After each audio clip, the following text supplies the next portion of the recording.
ਤੇ 75% ਨੂੰ ਤਾਂ ਅਜੇ ਪਹਿਲੀ ਡੋਜ਼ ਲੱਗਣੀ ਬਾਕੀ ਹੈ ਤੇ ਬਣੇਗਾ ਕੀ ਸਾਡਾ ਆਕਸੀਜਨ ਜਿਵੇਂ ਕਿਵੇਂ ਰੋੜ ਖੁੜ ਕੇ ਅਸੀਂ ਪੂਰੀ ਕਰ ਲਈ ਹੈ।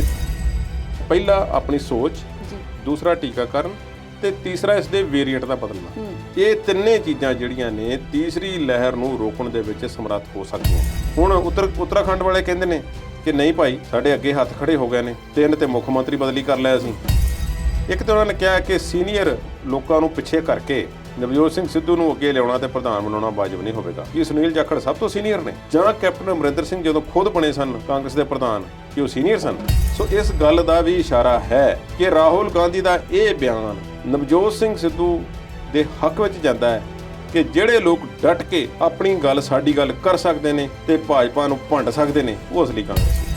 ਰੂਸ ਦੁਆਰਾ ਚੁਣੇ ਗਏ ਰਾਸ਼ਟਰਪਤੀ ਨੂੰ ਇਹ ਉਮੀਦ ਨਹੀਂ ਸੀ ਕਿ ਇਸ ਤਰ੍ਹਾਂ ਮੇਰੇ ਘਰ ਦੇ ਵਿੱਚ ਇੱਕ ਦਿਨ ਲੜਾਕੇ ਆ ਵੜਨਗੇ ਤੇ ਮੈਨੂੰ ਘੇਰ ਲੈਣਗੇ। ਉਹਨਾਂ ਨੇ ਵੇਰਵੇ ਮੰਗੇ ਨੇ ਕਿ 18 ਤੋਂ 45 ਸਾਲ ਦੀਆਂ ਵਿਧਵਾ ਔਰਤਾਂ ਦੇ ਵੇਰਵੇ ਸਾਨੂੰ ਦਿੱਤੇ ਜਾਣ। ਸਾਡੇ ਵਿੱਚੋਂ ਤਾਲਿਬਾਨ ਕਈ ਲੜਾਕੂਆਂ ਦੇ ਵਿਆਹ ਹੋਣ ਵਾਲੇ ਨੇ, ਅਸੀਂ ਉਹਨਾਂ ਦੇ 1, 2 ਜਾਂ 3 ਵਿਆਹ ਕਰਨੇ। IAS ਜਿਹੜੀ ਅਥਾਰਟੀ ਹੈ ਉਹਨਾਂ ਨੇ ਉਹ ਪਲੇਟਾਂ ਉੱਥੋਂ ਲੱਗੀਆਂ ਹੋਈਆਂ ਜਿਸ ਦੇ ਵਿੱਚ ਇਹ ਲਿਖਿਆ ਹੋਇਆ ਸੀ ਕਿ ਮਹਾਰਾਣਾ ਪ੍ਰਤਾਪ ਦੀਆਂ ਫੌਜਾਂ ਨੂੰ ਪਿੱਛੇ ਹਟਣਾ ਪਿਆ, ਉਹ ਹਟਾ ਦਿੱਤੀਆਂ ਨੇ।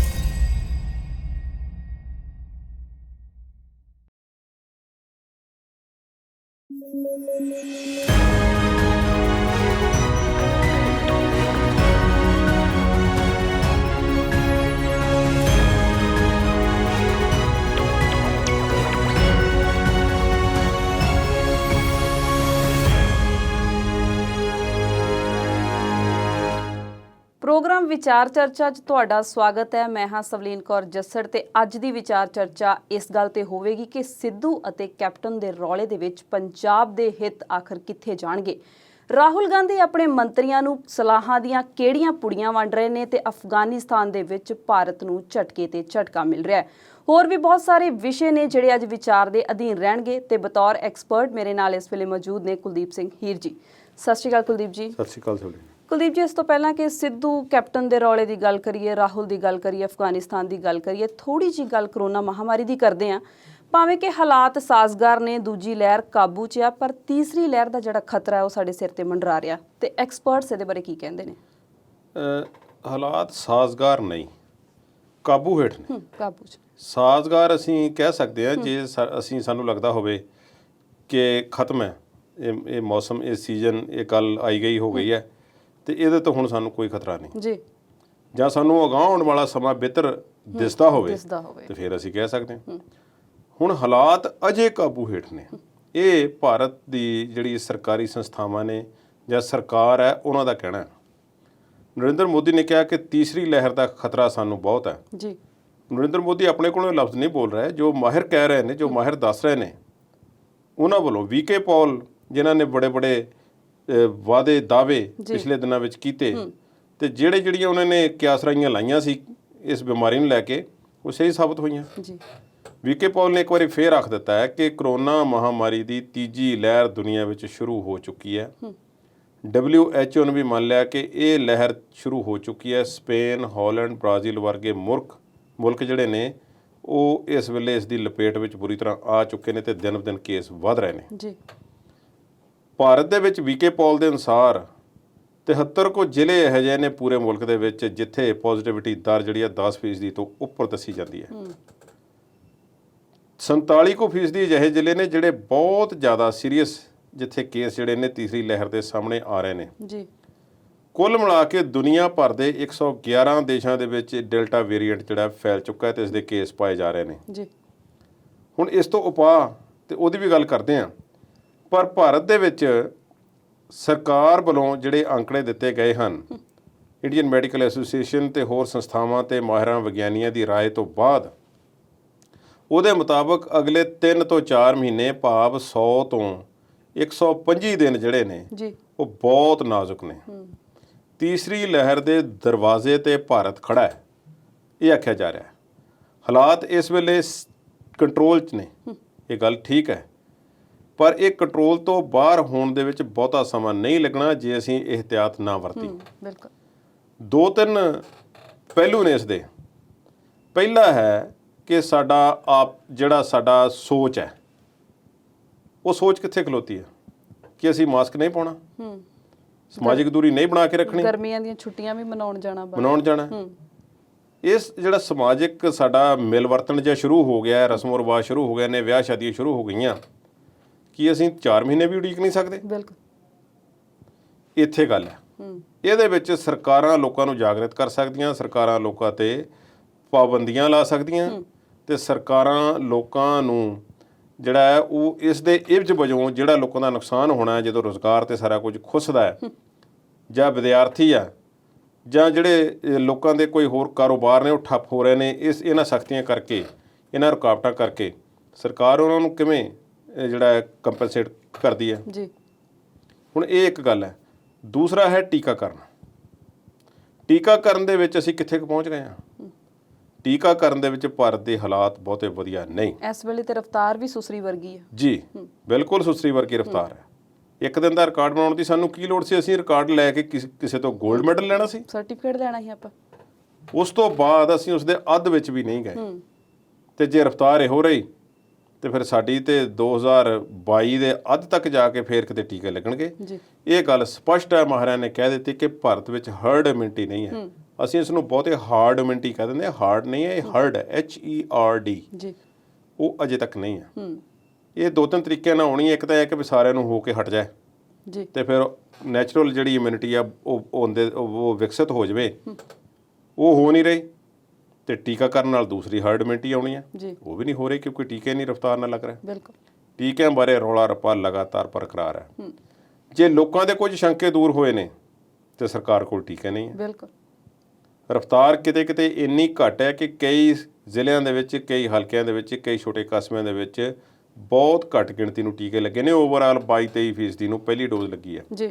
ਇੱਕ ਹੋਰ ਅੰਕੜੇ ਸਾਹਮਣੇ ਆਏ ਨੇ, ਕਹਿੰਦੇ ਨੇ ਕਿ ਜਿਹਨੂੰ ਦੋਵੇਂ ਡੋਜ਼ਾਂ ਲੱਗੀਆਂ ਹੋਣ, ਇਹ ਗੱਲ ਸੁਣਨ ਵਾਲੀ ਆ, ਇਹ ਨੋਟ ਕਰਨੀ ਚਾਹੀਦੀ ਹੈ। ਜਿਹੜੇ ਵਿਅਕਤੀ ਸਾਨੂੰ ਇਹ ਸਵਾਲ ਕਰਦੇ ਨੇ ਬਾਰ-ਬਾਰ, ਜਾਂ ਇੱਕ ਦੂਸਰੇ ਨੂੰ ਸਵਾਲ ਕਰਦੇ ਨੇ ਕਿ ਯਾਰ ਉਹ ਫਲਾਣੇ ਨੂੰ ਤੇ ਉਹਨੇ ਟੀਕਾ ਲਵਾਇਆ ਹੋਇਆ ਸੀ ਤੇ ਫਿਰ ਉਹਦੀ ਮੌਤ ਹੋ ਗਈ, ਕਰੋਨਾ ਹੋ ਗਿਆ, ਮੌਤ ਹੋ ਗਈ ਉਹਦੇ ਬੰਦੇ ਦੀ, ਹੋ ਸਕਦੀ ਹੈ। ਇਨਸਾਨ ਦੀ ਜ਼ਿੰਦਗੀ ਦੀ ਗਰੰਟੀ ਕੋਈ ਨਹੀਂ। ਇਹ ਤੇ ਗ੍ਰੰਥਾਂ ਵੇਦਾਂ ਦੇ ਵਿੱਚ ਲਿਖਿਆ ਗਿਆ ਜੀ, ਹਮ ਆਦਮੀ ਹੈ ਇੱਕਦਮੀ ਮੋਹਲਤ ਮੋਲ ਨਾ ਜਾਣਾ। ਇੱਕ ਪਲ ਦੀ ਤੇ ਸਾਨੂੰ ਮੋਹਲਤ ਨਹੀਂ ਹੈ ਕਿ ਅਗਲਾ ਦਮ ਆਵੇ ਨਾ ਆਵੇ। ਹਾਂਜੀ, ਦਮ ਆਉਂਦਾ ਰਵੇ ਤੇ ਆਦਮੀ ਹੈ, ਬਿਲਕੁਲ, ਤੇ ਕੁਝ ਵੀ ਨਹੀਂ। ਬਿਲਕੁਲ। ਹੁਣ ਅੰਕੜੇ ਕਹਿੰਦੇ ਨੇ ਕਿ 2 ਖੁਰਾਕਾਂ ਜਿਹਨੂੰ ਟੀਕੇ ਦੀਆਂ ਲੱਗ ਗਈਆਂ, ਉੱਥੇ ਮੌਤ ਤੋਂ ਬਚਾ ਲਈ ਜਾਂ ਹਸਪਤਾਲ ਵਿੱਚ ਦਾਖਲ ਹੋਣ ਤੋਂ ਬਚਾ ਲਈ 95% ਦੀ ਤੁਹਾਡੀ ਇੰਪਰੂਵਮੈਂਟ ਜਿਹੜੀ ਹੋ ਜਾਂਦੀ ਹੈ। 95% ਤੱਕ ਤੁਹਾਡਾ ਬਚਾਅ ਹੈ। ਇਹ 2 ਡੋਜ਼ ਵਾਲਿਆਂ ਦੀ ਗੱਲ ਹੈ। ਤੇ ਜੇ ਇੱਕ ਲਵਾਈ ਹੈ ਤੇ 82% ਦੀ ਫਿਰ ਵੀ ਹੈਗਾ। ਇੱਥੇ ਤੇ ਸਾਡੇ ਹੁਣ ਤੁਸੀਂ ਜੇ ਸਰਕਾਰੀ ਆંકੜੇ ਦੀ ਗੱਲ ਕਰੀ ਤਾਂ 75% ਨੂੰ ਤਾਂ ਅਜੇ ਪਹਿਲੀ ਡੋਜ਼ ਲੱਗਣੀ ਬਾਕੀ ਹੈ। ਤੇ ਬਣੇਗਾ ਕੀ ਸਾਡਾ? ਆਕਸੀਜਨ ਜਿਵੇਂ ਕਿਵੇਂ ਰੋੜ ਖੁੜ ਕੇ ਅਸੀਂ ਪੂਰੀ ਕਰ ਲਈ ਹੈ। 4 ਲੱਖ ਮੌਤਾਂ ਦੇ ਅੰਕੜੇ ਤੇ ਅਸੀਂ ਯਕੀਨ ਕਰਕੇ ਬੈਠ ਗਏ ਹਾਂ ਤੇ ਸਾਨੂੰ ਹਰ ਪਾਸੇ ਸਵਾਲ ਜਵਾਬ ਹੋ ਰਹੇ ਨੇ ਕਿ ਦੱਸੋ ਇਹ ਮੌਤਾਂ ਇੰਨੀਆਂ ਨੇ। ਮੈਂ ਜਿਹੜੇ ਨੁਕਤੇ ਦੱਸ ਰਿਹਾ ਸੀ ਮੈਂ ਉਹਨਾਂ ਤੇ ਵਾਪਸ ਆਵਾਂ। ਪਹਿਲਾ ਆਪਣੀ ਸੋਚ, ਦੂਸਰਾ ਟੀਕਾਕਰਨ, ਤੇ ਤੀਸਰਾ ਇਸ ਦੇ ਵੇਰੀਐਂਟ ਦਾ ਬਦਲਣਾ। ਇਹ ਤਿੰਨੇ ਚੀਜ਼ਾਂ ਜਿਹੜੀਆਂ ਨੇ ਤੀਸਰੀ ਲਹਿਰ ਨੂੰ ਰੋਕਣ ਦੇ ਵਿੱਚ ਸਮਰੱਥ ਹੋ ਸਕਦੀਆਂ ਜੀ। ਹੁਣ ਇਸ ਦੇ ਬਾਰੇ ਜੋ ਵਿਗਿਆਨੀ ਕਹਿੰਦੇ ਨੇ ਉਹਨਾਂ ਨੇ ਬੜੀ ਖੂਬਸੂਰਤ ਗੱਲ ਕੀਤੀ ਹੈ ਕਿ ਤੀਜਾ ਜਿਹੜਾ ਪੁਆਇੰਟ ਹੈ ਤੇ ਇੱਕ ਨੂੰ ਜਿਹੜਾ 1 ਨੰਬਰ ਤੇ ਮੈਂ ਦੱਸਿਆ ਸੀ ਕਿ ਸੋਚ ਹੈ, ਇਸ ਨੂੰ ਅਸੀਂ ਕੰਟਰੋਲ ਕਰ ਸਕਦੇ ਹਾਂ। ਤੇ ਦੂਸਰੇ ਨੰਬਰ ਤੇ ਜਿਹੜਾ ਹੈ ਉਹ ਸਰਕਾਰਾਂ ਇਸ ਦੇ ਵਿੱਚ ਜੋ ਟੀਕਾਕਰਨ ਹੈ ਜਾਂ ਲੋਕਾਂ ਦਾ ਉਸ ਪ੍ਰਤੀ ਵਿਸ਼ਵਾਸ ਪੈਦਾ ਕਰਨਾ ਹੈ, ਉਹ ਸਰਕਾਰਾਂ ਦਾ ਕੰਮ ਹੈ। ਬਿਲਕੁਲ। ਪਰ ਜੇ ਜਿਹੜਾ ਤੀਸਰਾ ਪੁਆਇੰਟ ਮੈਂ ਦੱਸਿਆ ਵੇਰੀਐਂਟ ਬਦਲਣਾ, ਇਹ ਸਾਡੇ ਵੱਸ ਵਿੱਚ ਨਹੀਂ। ਪਰ ਜੇ ਅਸੀਂ ਮਾਹਿਰ ਕਹਿੰਦੇ ਨੇ ਜਾਂ WHO ਨੇ ਗੱਲ ਕਹਿ ਦਿੱਤੀ ਹੈ ਕਿ ਪਹਿਲੇ 2 ਨੁਕਤੇ ਜਿਹੜੇ ਨੇ ਆਪਣੀ ਸੋਚ ਤੇ ਟੀਕਾਕਰਨ, ਜੇ ਇਸ ਚੀਜ਼ ਨੂੰ ਅਸੀਂ ਕੰਟਰੋਲ ਕਰ ਲਈਏ, ਇਹਦੇ ਤੇ ਅਸੀਂ ਮਾਤ ਪਾ ਲਈਏ ਤੇ ਤੀਸਰੇ ਤੇ ਆਪਣੇ ਆਪ ਮਾਤ ਪੈ ਜਾਵੇਗੀ। ਬਿਲਕੁਲ। ਵੇਰੀਐਂਟ ਫਿਰ ਸਾਡੇ ਤੇ ਅਸਰ ਨਹੀਂ ਕਰੇਗਾ। ਕਰੋਨਾ ਮਹਾਮਾਰੀ ਅਜੇ ਵਿਸ਼ਵ ਵਿੱਚ ਮੌਜੂਦ ਹੈ ਤੇ ਰਹੇਗੀ। ਟੀਕਾਕਰਨ ਇਸ ਦਾ ਪੱਕਾ ਹੱਲ ਨਹੀਂ ਹੈ, ਪਰ ਬਹੁਤ ਕਾਫੀ ਹੱਦ ਤੱਕ ਇਸ ਦਾ ਚੰਗਾ ਹੱਲ ਹੈ। ਟੀਕਾਕਰਨ ਹੀ ਇੱਕਮਾਤਰ ਸਾਡੇ ਕੋਲ ਇਸ ਵੇਲੇ ਆਪਸ਼ਨ ਆ ਤੇ ਸਮਾਜਿਕ ਦੂਰੀ ਤੇ ਨਿਯਮਾਂ ਦੀ ਪਾਲਣਾ ਕਰਨੀ ਦੂਸਰੀ ਆਪਸ਼ਨ ਆ। ਤੀਸਰਾ ਫਿਰ ਸਾਨੂੰ ਕੁਦਰਤ ਤੇ ਛੱਡ ਦੇਣਾ ਚਾਹੀਦਾ ਜੀ, ਫਿਰ ਉਸ ਨੇ ਕਰਨਾ। ਵੇਰੀਐਂਟ ਜਿਹੜੇ ਨੇ ਆਪਣੇ ਆਪ 'ਚ ਰੂਪ ਬਦਲੀ ਕਰਦੇ ਨੇ, ਨਵੇਂ ਆਉਂਦੇ ਨੇ, ਇਹ ਆਉਂਦੇ ਜਾਂਦੇ ਰਹਿਣੇ ਨੇ। ਮਾਹਿਰਾਂ ਦੀ ਗੱਲ ਮੰਨੋ, ਟੀਕਾ ਲਗਵਾਓ ਤੇ ਸਰਕਾਰਾਂ ਬਿਲਕੁਲ ਤਿਆਰੀ ਦੇ ਨਾਲ ਜੰਗੀ ਪੱਧਰ ਤੇ, ਜਿਵੇਂ ਕਹਿੰਦੇ ਨੇ ਕਿ ਇੱਕ ਪਲਾਨ ਬਣਾ ਕੇ ਜੰਗੀ ਪੱਧਰ ਤੇ ਟੀਕਾਕਰਨ ਜਿਹੜਾ ਕਰਨ ਤੇ ਉਹ ਬਹੁਤ ਬਿਹਤਰੀ ਵਾਲੀ ਗੱਲ ਹੋਵੇ। ਕੁਲਦੀਪ ਜੀ, ਇੱਕ ਪਾਸੇ ਸਰਕਾਰਾਂ ਇਹ ਕਹਿ ਰਹੀਆਂ ਨੇ ਕਿ ਕਰੋਨਾ ਕਿਤੇ ਨਹੀਂ ਗਿਆ, ਤੀਜੀ ਲਹਿਰ ਦਾ ਖਦਸ਼ਾ ਉਹਨਾਂ ਨੇ ਪ੍ਰਗਟਾਇਆ, ਤੇ ਦੂਜੇ ਪਾਸੇ ਅਨਲੌਕ ਦਾ ਐਲਾਨ ਕਰਨਾ ਕਿਤੇ ਨਾ ਕਿਤੇ ਅਸੀਂ ਆਪ ਨਹੀਂ ਲੋਕਾਂ ਨੂੰ ਹੌਸਲਾ ਦਿੰਦੇ। ਅਨਲੌਕ ਕਰਨਾ ਸਵਲੀਨ ਮਜਬੂਰੀ ਹੈ ਭਾਰਤ ਸਰਕਾਰ ਦੀ ਤੇ ਸੂਬਾ ਸਰਕਾਰਾਂ ਦੀ। ਇੰਨੀ ਜ਼ਿਆਦਾ ਆਬਾਦੀ ਹੈ, ਆਬਾਦੀ ਦਾ ਰੌਲਾ ਵੀ ਪੈ ਹਟਿਆ, ਉਹ ਗੱਲ ਫੇਰ ਕਿਤੇ ਕਰਾਂਗੇ ਜੀ। ਇਸ ਨੂੰ ਰੋਜ਼ਗਾਰ, ਇਸ ਦੀ ਸਿਹਤ, ਇਸ ਦੀ ਪੜ੍ਹਾਈ, ਇਸ ਦੇ ਵਸੀਲੇ ਕਿੱਥੋਂ ਪੈਦਾ ਕਰਨੇ ਨੇ? ਜਿੱਥੇ ਸਿੱਖਿਆ ਸੰਸਥਾਵਾਂ 1.5 ਸਾਲ ਤੋਂ ਬੰਦ ਆ, ਕੀ ਉਹ 3-4 ਮਹੀਨੇ ਹੋਰ ਨਹੀਂ ਬੰਦ ਰਹਿ ਸਕਦੀਆਂ? ਸਿੱਖਿਆ ਸੰਸਥਾਵਾਂ ਦੀ ਗੱਲ ਹਲੇ ਹੋ ਸਕਦੀ ਹੈ, ਪਰ ਜਿਹੜੇ ਸਾਡੇ ਗਰੀਬ ਸੂਬੇ ਨੇ, ਬਿਹਾਰ ਹੈ, ਉੜੀਸਾ ਹੈ, ਝਾਰਖੰਡ ਹੈ, ਯੂਪੀ ਹੈ, ਮੱਧ ਪ੍ਰਦੇਸ਼ ਦੇ ਵਿੱਚ ਬਹੁਤ ਹਿੱਸਾ ਹੈ, ਬੰਗਾਲ ਦੇ ਵਿੱਚ ਬਹੁਤ ਗਰੀਬੀ ਹੈ ਕਈ ਜਗ੍ਹਾ ਤੇ, ਜੀ, ਉਹਨਾਂ ਕੋਲ ਖਾਣ ਪੀਣ ਨੂੰ ਨਹੀਂ ਹੈ ਇਸ ਵੇਲੇ। ਬਰਸਾਤਾਂ ਅਗਰ ਮਾੜੀਆਂ ਰਹਿ ਗਈਆਂ, ਮੌਨਸੂਨ ਮਾੜੀ ਰਹਿ ਗਈ, ਜਿੱਥੇ ਬਿਲਕੁਲ ਖੇਤੀ ਜਿਹੜੀ ਆ ਬਾਰਿਸ਼ਾਂ ਤੇ ਹੀ ਡਿਪੈਂਡੈਂਟ ਹੈ, ਬਿਲਕੁਲ, ਉਹ ਕਿੱਥੇ ਨੂੰ ਜਾਣਗੇ ਤੇ ਕੀ ਕਰਨਗੇ? ਰੁਜ਼ਗਾਰ ਇੱਥੇ ਦਿੱਤਾ ਨਹੀਂ ਜਾ ਸਕਦਾ ਹਰ ਇੱਕ ਨੂੰ। ਸਰਕਾਰਾਂ ਨੇ ਭਾਵੇਂ ਲੱਖ ਦਾਅਵੇ ਵਾਅਦੇ ਕੀਤੇ ਹੋਣ, ਤੇ ਉਹ ਵਾਅਦੇ ਫੋਕੇ ਵਾਅਦੇ ਰਹਿ ਜਾਂਦੇ ਨੇ, ਜੁਮਲੇ ਬਣ ਕੇ ਰਹਿ ਜਾਂਦੇ ਨੇ ਜੀ, ਤੇ ਲੋਕਾਂ ਦੇ ਪੱਲੇ ਤੇ ਕੁਝ ਵੀ ਨਹੀਂ ਪੈਂਦਾ। ਕਾਰੋਬਾਰ ਠੱਪ ਹੋਏ ਨੇ, ਮਹਿੰਗਾਈ ਅਸਮਾਨ ਛੂ ਰਹੀ ਹੈ, ਔਰ ਨੌਕਰੀਆਂ ਜਾ ਰਹੀਆਂ ਨੇ, ਬੇਰੁਜ਼ਗਾਰੀ ਵੱਧ ਰਹੀ ਹੈ ਜੀ। ਇੰਡਸਟਰੀ ਸਨਅਤ ਜਿਹੜੀ ਹੈ, ਚਾਹੇ ਫਿਲਮ ਇੰਡਸਟਰੀ ਹੋਵੇ, ਖੇਡ ਇੰਡਸਟਰੀ ਹੋਵੇ, ਜਾਂ ਜੋ ਕੁਝ ਜਿੱਥੋਂ ਕੁਝ ਬਣਾਇਆ ਜਾਂਦਾ ਹੈ ਜਾਂ ਜਿੱਥੋਂ ਉਸਾਰਿਆ ਜਾਂਦਾ ਹੈ, ਕੰਸਟਰਕਸ਼ਨ ਇੰਡਸਟਰੀ ਹੈ, ਸਾਰੀ ਦੇ ਵਿੱਚ ਕੰਮ ਬਹੁਤ ਥੋੜਾ ਜਿਹੜਾ ਚੱਲ ਰਿਹਾ, ਬਾਕੀ ਤੇ ਬੰਦ ਪਏ ਨੇ ਸਾਰੇ ਜੀ। ਇਸ ਵੇਲੇ ਬਹੁਤ ਮਾੜੇ ਹਾਲਾਤ ਨੇ। ਸਰਕਾਰਾਂ ਇਸ ਦੇ ਵਿੱਚ ਸਾਡੀਆਂ ਇੰਨੀਆਂ ਸਮਰੱਥ ਨਹੀਂ। ਜਾਂ ਭਾਰਤ ਸਰਕਾਰ ਦੀ ਜੇ ਮੈਂ ਗੱਲ ਕਰਾਂ ਤੇ ਇਸ ਮਹਾਮਾਰੀ ਨਾਲ ਨਜਿੱਠਣ ਲਈ ਅਸੀਂ ਤਿਆਰ ਨਹੀਂ ਸੀ ਜੀ। ਇਸ ਮਹਾਮਾਰੀ ਤੋਂ ਤੇ ਉਹ ਮੁਲਕ ਜਿਹੜੇ ਸੀ ਮਾਤ ਖਾ ਗਏ, ਜਿਹੜੇ ਬਹੁਤ ਵਿਕਸਿਤ ਆਪਣੇ ਆਪ ਨੂੰ ਸਮਝਦੇ ਸਨ, ਬਿਲਕੁਲ, ਪਰ ਫਿਰ ਵੀ ਉਹਨਾਂ ਨੇ ਕੰਟਰੋਲ ਕੀਤਾ। ਇੱਥੇ ਵੀ ਕੁਦਰਤੀ ਤੌਰ ਤੇ ਇਹ ਦੂਸਰੀ ਲਹਿਰ ਮੱਠੀ ਪੈ ਗਈ ਹੈ। ਅਸੀਂ ਜੇ ਹੁਣ ਵੀ ਅਕਲ ਕਰੀਏ ਤੇ ਇਸ ਤੋਂ ਬਚ ਸਕਦੇ ਹਾਂ, ਤੇ ਸਰਕਾਰਾਂ ਤੇ ਦਬਾਅ ਪਾਈਏ ਕਿ ਸਾਨੂੰ ਟੀਕੇ ਦਿਓ ਭਾਈ, ਅਸੀਂ ਟੀਕੇ ਲਗਵਾਉਣੇ ਨੇ। ਕਦੀ ਕੋਈ ਥਿਊਰੀ, ਕਦੀ ਤੁਸੀਂ 15 ਦਿਨਾਂ ਬਾਅਦ ਲਵਾ ਲਓ, ਮਹੀਨੇ ਬਾਅਦ ਲਗਵਾ ਲਓ ਦੂਸਰੀ ਡੋਜ਼, 3 ਮਹੀਨਿਆਂ ਬਾਅਦ ਲਵਾ ਲਓ। ਕਿਸੇ ਨੂੰ ਮੈਸੇਜ ਆਉਂਦਾ, ਕਿਸੇ ਨੂੰ ਨਹੀਂ ਆਉਂਦਾ। ਸਰਟੀਫਿਕੇਟ ਤੇ ਫੋਟੋ ਹੋਣੀ ਜਾਂ ਨਾ ਹੋਣੀ ਜ਼ਰੂਰੀ ਨਹੀਂ। ਬਿਲਕੁਲ, ਜਾਨਾਂ ਬਚਾਉਣੀਆਂ ਜ਼ਰੂਰੀ, ਜਾਨਾਂ ਬਚਾਉਣੀਆਂ ਜ਼ਰੂਰੀ ਨੇ। ਕੁਲਦੀਪ ਜੀ ਨੇ ਤੀਸਰੀ ਲਹਿਰ ਬਾਰੇ ਬੜੀ ਮਹੱਤਵਪੂਰਨ ਜਾਣਕਾਰੀ ਸਾਡੇ ਨਾਲ ਸਾਂਝੀ ਕੀਤੀ ਹੈ, ਤੇ ਇਹਨਾਂ ਨਾਲ ਪੰਜਾਬ ਦੀ ਸਿਆਸਤ ਦੀ ਗੱਲ ਕਰਾਂਗੇ, ਕੈਪਟਨ ਤੇ ਸਿੱਧੂ ਦੇ ਰੌਲੇ ਦੀ ਗੱਲ ਕਰਾਂਗੇ, ਪਰ ਇਸ ਵੇਲੇ ਛੋਟੀ ਜਿਹੀ ਬ੍ਰੇਕ ਦਾ ਵਕਤ ਹੈ, ਜਲਦ ਆਉਂਦੇ ਹਾਂ।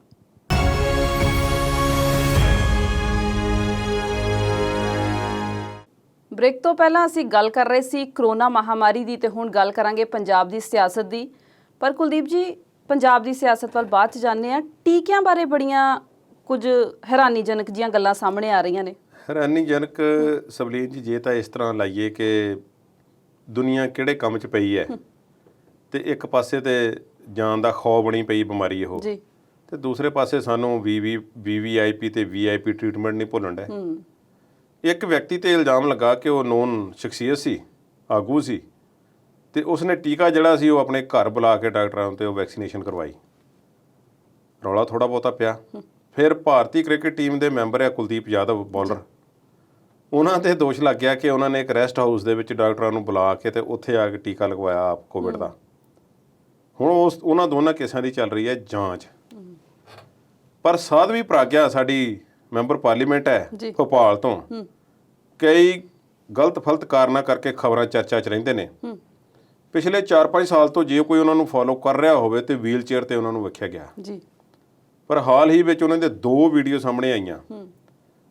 ਇੱਕ ਵਿੱਚ ਉਹ ਬਾਸਕਟਬਾਲ ਖੇਲ ਰਹੇ ਨੇ ਤੇ ਇੱਕ ਵਿੱਚ ਡਾਂਸ ਜਿਹੜਾ ਕਰ ਰਹੇ ਨੇ ਕਿਸੇ ਵਿਆਹ ਸ਼ਾਦੀ ਵਿੱਚ ਜਾਂ ਕਿਸੇ ਪਾਰਟੀ ਵਿੱਚ। ਇੱਕ ਹੋਰ ਵੀਡੀਓ ਦੇ ਵਿੱਚ ਇਸੇ ਤਰ੍ਹਾਂ ਡਾਂਸ ਕਰਦਿਆਂ ਦੀ ਵੀਡੀਓ ਨਜ਼ਰ ਆਈ ਹੈ। ਉਹਨਾਂ ਨੇ ਆਪਣੇ ਘਰ ਬੁਲਾ ਕੇ ਡਾਕਟਰਾਂ ਨੂੰ ਟੀਕੇ ਲਗਵਾਇਆ। ਅੱਛਾ, ਇਹ ਜਿਹੜਾ ਟ੍ਰੀਟਮੈਂਟ ਹੈ, ਇੱਕ ਕਾਂਗਰਸ ਦੇ ਆਗੂ ਵੱਲੋਂ, ਲੋਕਲ ਆਗੂ ਜੋ ਜਿਹਨਾਂ ਨੇ ਉਹਨਾਂ ਦੀਆਂ ਵੀਡੀਓ ਸ਼ੇਅਰ ਕੀਤੀਆਂ ਸੀ, ਉਹਨਾਂ ਨੇ ਇਹ ਖਬਰ ਸਾਂਝੀ ਕੀਤੀ ਹੈ ਕਿ ਮੇਰੇ ਖਿਆਲ ਵਿੱਚ ਉਹ ਪਹਿਲਾਂ ਵੀਲ ਚੇਅਰ ਤੇ ਸਨ, ਉਹਨਾਂ ਦੀ ਸਿਹਤ ਖਰਾਬ ਸੀ ਜੀ, ਤੇ ਹੁਣ ਉਹ ਠੀਕ ਨੇ, ਠੀਕ ਹੋ ਗਏ ਨੇ। ਬਾਸਕਟਬਾਲ ਵੀ ਉਹਨਾਂ ਨੇ ਖੇਡਿਆ, ਡਾਂਸ ਵੀ ਕੀਤਾ ਹੈ, ਤੇ ਫਿਰ ਟੀਕਾ ਲਗਵਾਉਣ ਜਾਣ ਦੇ ਵਿੱਚ ਕੋਈ ਸਮੱਸਿਆ ਨਹੀਂ ਹੋਣੀ ਚਾਹੀਦੀ। ਸਾਧਵੀ ਪ੍ਰਾਗਿਆ ਸਿੰਘ ਠਾਕੁਰ, ਉਹਨਾਂ ਦਾ ਹੋਰ ਵੀ ਕਈ ਗੱਲਾਂ ਕਰਕੇ ਨਾਮ ਜਿਹੜਾ ਆਉਂਦਾ ਰਹਿੰਦਾ, ਪਰ ਹਾਲ ਦੀ ਘੜੀ ਮੈਂਬਰ ਪਾਰਲੀਮੈਂਟ ਨੇ, ਅਸੀਂ ਜ਼ਿਆਦਾ ਗੱਲਬਾਤ ਨਾ ਕਰੀਏ। ਪਰ ਇਹੋ ਜਿਹੀਆਂ ਗੱਲਾਂ ਜਿਹੜੀਆਂ ਸਾਡੇ ਸਮਾਜ ਵਿੱਚ ਟੀਕਾ ਲਗਵਾਉਣ ਜਾਣਾ ਕਿੰਨਾ ਕੁ ਔਖਾ ਹੈ ਤੇ ਕਿਸੇ ਨੂੰ ਡਾਕਟਰਾਂ ਨੂੰ ਜਾਂ ਨਰਸਾਂ ਨੂੰ ਮਜਬੂਰ ਕਰਨਾ ਕਿ ਘਰ ਆ ਕੇ ਲਾਓ, ਨਾਲੇ ਆਪਣੀ ਜਾਨ ਲਈ ਲਵਾਉਣਾ ਬਿਲਕੁਲ ਵੱਡੀ ਗੱਲ, ਤੇ ਬਾਕੀਆਂ ਦਾ ਜਿਹੜਾ ਉਹਨਾਂ ਦਾ ਸਮਾਂ ਤੁਸੀਂ ਖਰਾਬ ਕਰ ਰਹੇ ਹੋ, ਵੇਸਟ ਕਰ ਰਹੇ ਹੋ, ਬਿਲਕੁਲ ਉਹ ਇੱਕ ਅਲੱਗ ਗੱਲ ਹੈ ਜੀ। ਸੋ ਇਹ ਨਹੀਂ ਹੋਣਾ ਚਾਹੀਦਾ। ਕੁਲਦੀਪ ਜੀ, ਉੱਤਰ ਭਾਰਤ ਦੀਆਂ ਸਭ ਤੋਂ ਵੱਡੀਆਂ ਯਾਤਰਾਵਾਂ ਚੋਂ ਇੱਕ ਯਾਤਰਾ ਆ ਕਾਂਵੜ ਯਾਤਰਾ, ਤੇ ਉਹਦੇ ਤੇ ਸਿਆਸਤ ਕਿਉਂ ਭਖ ਗਈ ਆ ਹੁਣ? ਭਗਵਾਨ ਸ਼ਿਵ ਦੇ ਉਪਾਸ਼ਕ ਜਿਹੜੇ ਨੇ ਉਹ ਹਰ ਸਾਲ ਇਹ ਯਾਤਰਾ ਕਰਦੇ ਨੇ, ਪਿਲਗ੍ਰਿਮੇਜ ਹੁੰਦੀ ਹੈ, ਔਰ ਹਰ ਕੀ ਪੌੜੀ ਤੋਂ ਗੰਗਾ ਜਲ ਲੈ ਕੇ ਆਉਂਦੇ ਨੇ, ਖਾਸ ਬਰਤਨਾਂ ਦੇ ਵਿੱਚ ਉਹਨਾਂ ਨੂੰ ਲਿਜਾ ਕੇ ਫਿਰ ਆਪਣੇ ਘਰ ਵਰਤਦੇ ਨੇ, ਰੱਖਦੇ ਨੇ, ਪੂਜਾ ਕਰਦੇ ਨੇ, ਪੈਦਲ ਜਾਂਦੇ ਨੇ। ਕਾਂਵੜ ਇੱਕ ਬਾਂਸ ਦਾ ਸੋਟਾ ਹੁੰਦਾ ਹੈ ਜੀ, ਜਿਸ ਨੂੰ ਮੋਢੇ ਤੇ ਰੱਖ ਕੇ ਉਸ ਦਾ ਬੈਲੈਂਸ ਬਣਾ ਕੇ ਉਧਰ ਇੱਕ ਬਰਤਨ ਬੰਨਿਆ ਜਾਂਦਾ ਹੈ, ਮੋਹਰਲੇ ਪਾਸੇ ਇੱਕ ਪਿਛਲੇ ਪਾਸੇ, ਮੋਢੇ ਤੇ ਰੱਖ ਕੇ ਪੈਦਲ ਯਾਤਰਾ ਹਰ ਸਾਲ ਕੀਤੀ ਜਾਂਦੀ ਹੈ। ਕਾਂਵੜੀਏ ਆਖਿਆ ਜਾਂਦਾ ਜਿਹੜੇ ਯਾਤਰਾ ਕਰਦੇ ਨੇ ਜੀ। ਭਗਵਾਨ ਸ਼ਿਵ ਦੇ ਉਪਾਸ਼ਕ ਨੇ। 1980ਵੀਂ ਤੱਕ ਇਹ ਜਿਹੜੀ ਯਾਤਰਾ ਸੀ ਇਹ ਕੁਝ ਖਾਸ ਲੋਕਾਂ ਤੱਕ ਹੀ ਮਹਦੂਦ ਸੀ, ਉਹਨਾਂ ਤੱਕ ਹੀ ਸੀਮਿਤ ਸੀ। ਥੋੜੇ ਕੁ ਲੋਕ ਜਾਂਦੇ ਸਨ, ਜਲ ਲੈ ਆਉਂਦੇ ਸੀ ਤੇ ਲੋਕਾਂ ਨੂੰ ਡਿਸਟ੍ਰੀਬਿਊਟ ਕਰ ਦਿੰਦੇ ਸੀ। ਪਰ ਹੌਲੀ ਹੌਲੀ ਵੱਧ ਗਿਆ, ਜਿਵੇਂ ਹਰ ਜਗ੍ਹਾ ਜਿਉਂ ਪਸਾਰਾ ਹੋਇਆ ਹੈ ਟੈਕਨੋਲੋਜੀ ਦਾ, ਆਵਾਜਾਈ ਵਧੀ ਹੈ, ਜੀ, ਲੋਕਾਂ ਕੋਲ ਸਾਧਨ ਵਧੇ ਨੇ, ਜਾਂ ਇਹ ਕਹਿ ਲਓ ਕਿ ਗੱਲਬਾਤ ਵਧੀ ਹੈ, ਸੁਣ ਕੇ ਦੇਖ ਕੇ ਇੱਕ ਦੂਸਰੇ ਨੂੰ ਫੋਲੋ ਕਰਨ ਵਾਲੇ ਲੋਕ ਵਧੇ ਨੇ। ਜਿੰਨੇ ਧਾਰਮਿਕ ਸਥਾਨ ਨੇ ਸਾਰਿਆਂ ਵਿੱਚ ਲੋਕਾਂ ਦਾ ਆਉਣਾ ਜਾਣਾ ਵੱਧ ਗਿਆ ਅੱਗੇ ਨਾਲੋਂ। ਜੀ। ਇਹ ਯਾਤਰਾ ਹਰ ਸਾਲ ਹੋਣ ਲੱਗ ਪਈ ਤੇ 1980 ਤੋਂ ਬਾਅਦ ਫਿਰ ਇਸ ਦੇ ਵਿੱਚ ਬਹੁਤ ਵੱਡੀ ਮਾਤਰਾ ਦੇ ਵਿੱਚ ਕਾਂਵੜ ਯਾਤਰਾ ਤੇ ਲੋਕ ਜਾਣ ਲੱਗੇ। ਜੀ। ਹੁਣ ਇਹ ਯਾਤਰਾ ਜਿਹੜੀ ਹੈ ਚੱਲਦੀ ਹੈ ਵੱਖ-ਵੱਖ ਥਾਵਾਂ ਤੋਂ, ਪੰਜਾਬ ਤੋਂ ਵੀ ਲੋਕ ਜਾਂਦੇ ਨੇ, ਹਿਮਾਚਲ ਤੋਂ, ਹਰਿਆਣੇ ਤੋਂ, ਯੂਪੀ ਤੋਂ, ਮੱਧ ਪ੍ਰਦੇਸ਼ ਤੋਂ। ਹਰ ਕੀ ਪੌੜੀ ਤੋਂ ਜਲ ਲੈ ਕੇ ਆਉਣਾ ਤੇ ਉੱਥੇ ਕਾਂਵੜ ਮੇਲਾ ਫਿਰ ਲੱਗਦਾ ਹੈ, ਜੀ, ਜਿੱਥੇ ਵੱਡਾ ਇਕੱਠ ਹੁੰਦਾ ਹੈ। ਅਜੇ ਕੱਲ੍ਹ ਦੀਆਂ ਗੱਲਾਂ ਨੇ, ਜਦੋਂ ਕੋਵਿਡ ਦੀ ਦੂਜੀ ਲਹਿਰ ਭਾਰਤ ਨੂੰ ਘੇਰ ਰਹੀ ਸੀ ਤੇ ਕੁੰਭ ਮੇਲੇ ਦੇ ਬਾਰੇ ਰੌਲਾ ਪਿਆ। ਮੈਂ ਇੱਥੇ ਇਹ ਨਹੀਂ ਕਹਿ ਰਿਹਾ ਕਿ ਕੁੰਭ ਕਰਕੇ ਕੋਈ ਕਰੋਨਾ ਫੈਲਿਆ ਜਾਂ ਨਹੀਂ ਫੈਲਿਆ, ਬਿਲਕੁਲ, ਪਰ ਸਰਕਾਰੀ ਨਾਕਾਮੀ ਜਿਹੜੀ ਸੀ ਉੱਥੇ ਸਾਹਮਣੇ ਆਈ ਤੇ ਇਸ ਗੱਲ ਤੇ ਸ਼ੰਕਾ ਜ਼ਾਹਰ ਕੀਤਾ ਗਿਆ ਕਿ ਲੋਕਾਂ ਨੂੰ ਪ੍ਰੋਪਰ ਜਾਣਕਾਰੀ ਨਹੀਂ ਦਿੱਤੀ ਗਈ, ਨਹੀਂ ਉਹਨਾਂ ਨੂੰ ਅਗਰਾਹ ਕੀਤਾ, ਉਹਨਾਂ ਨੂੰ ਦੱਸਿਆ ਨਹੀਂ ਕੀਤਾ ਗਿਆ, ਸੂਚਿਤ ਨਹੀਂ ਕੀਤਾ ਗਿਆ ਪਹਿਲਾਂ ਸਮੇਂ ਰਹਿੰਦੇ, ਜਿਸ ਕਰਕੇ ਕਰੋਨਾ ਦੀ ਲਪੇਟ ਵਿੱਚ ਆ ਗਏ ਲੋਕ। ਤੇ ਹੁਣ ਕਾਂਵੜ ਯਾਤਰਾ ਬਾਰੇ ਦੋ ਸੂਬੇ ਦੀਆਂ ਸਰਕਾਰਾਂ ਆਪਸ ਵਿੱਚ ਸਿੰਘ ਫਸਾਈ ਬੈਠੀਆਂ ਨੇ। ਇੱਕ ਹੈ ਉੱਤਰਾਖੰਡ ਜਿੱਥੇ ਯਾਤਰਾ ਜਾਣੀ ਹੈ, ਤੇ ਦੂਸਰੀ ਹੈ ਯੂਪੀ ਦੀ ਸਰਕਾਰ। ਜੀ। ਯੂਪੀ ਵਿੱਚੋਂ ਬਹੁਤੇ ਕਾਂਵੜ ਯਾਤਰੀ ਜਿਹੜੇ ਨੇ ਉਹ ਜਾਂਦੇ ਨੇ, ਬਾਕੀ ਸਾਰੇ ਸੂਬਿਆਂ ਨਾਲੋਂ ਵੱਧ ਜਾਂਦੇ ਨੇ। ਹੁਣ ਉੱਤਰਾਖੰਡ ਵਾਲੇ ਕਹਿੰਦੇ ਨੇ ਕਿ ਨਹੀਂ ਭਾਈ, ਸਾਡੇ ਅੱਗੇ ਹੱਥ ਖੜੇ ਹੋ ਗਏ ਨੇ, 3 ਤੇ ਮੁੱਖ ਮੰਤਰੀ ਬਦਲੀ ਕਰ ਲਿਆ ਅਸੀਂ, ਬਿਲਕੁਲ ਜਵਾਬ ਦੇਣਾ ਔਖਾ ਹੋ ਜਾਵੇਗਾ। ਤੇ ਉਹਨਾਂ ਨੇ ਕਹਿਤਾ ਕਿ 24 ਤਰੀਕ ਤੋਂ ਸਾਰਿਆਂ ਲਈ ਦਰਵਾਜ਼ੇ ਬੰਦ, ਕੋਈ ਕਾਂਵੜੀ ਜਿਹੜਾ ਹੈ ਬਾਹਰਲੇ ਸੂਬੇ ਤੋਂ ਇੱਥੇ ਆ ਕੇ ਨਹੀਂ ਆਵੇਗਾ। ਇਹ ਜਿੱਥੇ ਜਿੱਥੇ ਵੀ ਹਨ ਤੁਸੀਂ ਉਵੇਂ ਮਨਾਓ, ਇਸ ਸਾਲ ਇਹ ਕੰਮ ਸਾਰੋ, ਗਾਂ ਵਾਸਤੇ ਗਾਂ ਦੀ ਗਾਂ ਦੇਖੀ ਜਾਏਗੀ। ਜੀ। ਯੂਪੀ ਵਾਲਿਆਂ ਨੇ ਕਹਿ ਦਿੱਤਾ ਕਿ ਸੀਮਤ ਤਰੀਕੇ ਨਾਲ, ਕੰਟਰੋਲਡ ਤਰੀਕੇ ਨਾਲ ਅਸੀਂ ਉਹਨਾਂ ਨੂੰ ਭੇਜਾਂਗੇ, ਉਹ ਜਾਣਗੇ, ਇਸ ਨੂੰ ਕਿਸੇ ਤਰੀਕੇ ਨਾਲ ਕਰਾਂਗੇ, ਇਹ ਜਾਣ ਦਿਓ, ਲੋਕਾਂ ਦੀ ਭਾਵਨਾ ਹੈ, ਆਸਥਾ ਹੈ, ਸ਼ਰਧਾ ਹੈ, ਸਾਰੀਆਂ ਚੀਜ਼ਾਂ ਦਾ ਹਵਾਲਾ ਦੇ ਕੇ ਉਹਨੇ ਇੱਕ ਬਹਾਨਾ ਜਿਹਾ ਬਣਾ ਕੇ ਉਹਨੂੰ ਕਿਹਾ ਕਿ ਇੱਕ ਕਿਸਮ ਦਾ ਓਕੇ ਕਰ ਦਿੱਤਾ ਕਿ ਜਾਵੇਗੀ। ਹੁਣ ਇਲੈਕਸ਼ਨਾਂ ਤੇ ਉੱਤਰਾਖੰਡ ਵਿੱਚ ਵੀ ਨੇ ਤੇ ਯੂਪੀ ਵਿੱਚ ਵੀ ਨੇ, ਅਗਲੇ ਸਾਲ ਪੰਜਾਬ ਦੇ ਨਾਲ ਨੇ। ਪਰ ਯੂਪੀ ਦੇ ਵਿੱਚ ਇੰਨੀ ਵੋਟ ਰਾਜਨੀਤੀ ਕਿਉਂ ਭਾਰੀ ਹੋ ਰਹੀ ਹੈ? ਠੀਕ ਹੈ, ਖੁਸ਼ ਕਰਨਾ ਪੈਂਦਾ ਵੋਟਰਾਂ ਨੂੰ, ਸਰਕਾਰਾਂ ਬਣਦੀਆਂ ਵੀ ਇਸੇ ਕਰਕੇ ਨੇ, ਜਿਨ੍ਹਾਂ ਨੇ ਤੁਹਾਨੂੰ ਚੁਣਿਆ, ਜੇ ਉਹ ਖੁਸ਼ ਨੇ ਤਾਂ ਫਿਰ ਠੀਕ ਹੈ। ਪਰ ਇਸ ਤਰੀਕੇ ਨਾਲ ਨਹੀਂ, ਉਹਨਾਂ ਨੂੰ ਸੂਚਿਤ ਤੇ ਕਰੋ, ਉਹਨਾਂ ਨੂੰ ਦੱਸੋ ਕਿ ਭਾਈ ਇਹ ਸਮਾਂ ਨਹੀਂ ਆ ਕੰਮ ਦਾ। ਬਿਲਕੁਲ। ਹੁਣ ਅਦਾਲਤਾਂ ਇਸ ਦੇ ਵਿੱਚ ਸ਼ਾਮਲ ਹੋ ਗਈਆਂ ਨੇ। ਸੁਪਰੀਮ ਕੋਰਟ ਕੋਲ ਪਟੀਸ਼ਨ ਪਈ ਕਿ ਯੂਪੀ ਸਰਕਾਰ ਕੀ ਕਰਨ ਜਾ ਰਹੀ ਹੈ। ਉਹਨਾਂ ਨੇ ਸੁਣਵਾਈ ਕਰਦੇ ਹੋਏ ਕਿਹਾ, ਸਰਕਾਰ ਨੂੰ ਕਿਹਾ ਕਿ ਤੁਸੀਂ ਇਸ ਤੇ ਰੋਕ ਲਗਾਉਂਦੇ ਹੋ ਕਿ ਅਸੀਂ ਲਾਈਏ, ਤੁਸੀਂ ਕਿਉਂ ਨਹੀਂ ਰੋਕ ਲਾਉਂਦੇ, ਤੁਸੀਂ ਪ੍ਰਬੰਧ ਕਿਉਂ ਨਹੀਂ ਕਰਦੇ? ਟੈਂਕਰ ਭੇਜੋ ਇੱਥੋਂ, ਜੀ, ਸਾਫ ਸੁਥਰੇ ਟੈਂਕਰ ਭੇਜੋ, ਗੰਗਾ ਜਲ ਮੰਗਵਾ ਕੇ ਸ਼ਰਧਾਲੂਆਂ ਨੂੰ ਇੱਥੇ ਦਿਓ। ਜੀ। ਉਹਨਾਂ ਨੂੰ ਕਹੋ ਭਾਈ ਇਸ ਵਾਰੀ ਇਸ ਤਰੀਕੇ ਨਾਲ ਸਾਰ ਲਓ। ਇਹ ਤੁਸੀਂ ਕਿਹੜਾ ਕੰਮ ਫੜਿਆ ਹੋਇਆ ਕਿ ਯਾਤਰੀਆਂ ਨੂੰ ਉੱਥੇ ਭੇਜੋ? ਉਹਨਾਂ ਨੂੰ ਸਾਲ ਵਾਸਤੇ ਤਾਂ ਸਮਝਾਓ, ਠੀਕ ਹੈ ਤੁਸੀਂ ਇਹਨਾਂ ਲੋਕਾਂ ਚੋਂ ਕੁਝ ਦੇਖਦੇ ਹੋਵੋਗੇ ਵੋਟਾਂ ਦੇ ਤੌਰ ਤੇ ਜਾਂ ਕੁਝ ਵੀ, ਪਰ ਇਸ ਵਾਰੀ ਇਹਨਾਂ ਨੂੰ ਸਮਝਾਓ। ਸੋ ਇਹ ਉਸ ਯਾਤਰਾ ਤੇ ਰਾਜਨੀਤੀ ਜੀ ਇੱਕ ਕਿਸਮ ਦੀ ਚੱਲ ਪਈ ਹੈ। ਅਦਾਲਤ ਨੇ ਹੁਣ ਦਖਲ ਦੇ ਦਿੱਤਾ। ਹੁਣ ਯੂਪੀ ਸਰਕਾਰ ਦੇ ਪਾਲੇ ਵਿੱਚ ਗੇਂਦ ਹੈ, ਦੇਖਣਾ ਕਿਉਂ ਕੀ ਕਹਿੰਦੇ ਨੇ। ਜੀ। ਹੁਣ ਰੁੱਖ ਕਰਦੇ ਪੰਜਾਬ ਦੀ ਸਿਆਸਤ ਵੱਲ। ਹਾਈ ਕਮਾਂਡ ਨੇ ਰੜਕਣਾ ਪਾਇਆ ਹੋਇਆ ਚੰਗਾ ਤਗੜਾ। 2-3 ਦਿਨ ਪਹਿਲਾਂ ਹਰੀਸ਼ ਰਾਵਤ ਕਿਸੇ ਨਿੱਜੀ ਚੈਨਲ ਨੂੰ ਇੰਟਰਵਿਊ ਦਿੰਦੇ ਨੇ ਤੇ ਕਹਿੰਦੇ ਨੇ ਵੀ ਸਿੱਧੂ ਨੂੰ ਪ੍ਰਧਾਨ ਬਣਾਤਾ। ਸ਼ਾਮ ਨੂੰ ਉਹ ਕਹਿੰਦੇ ਨੇ ਮੇਰਾ ਜਿਹੜਾ ਬਿਆਨ ਹੈ ਉਹਨੂੰ ਤੋੜ ਮਰੋੜ ਕੇ ਪੇਸ਼ ਕੀਤਾ।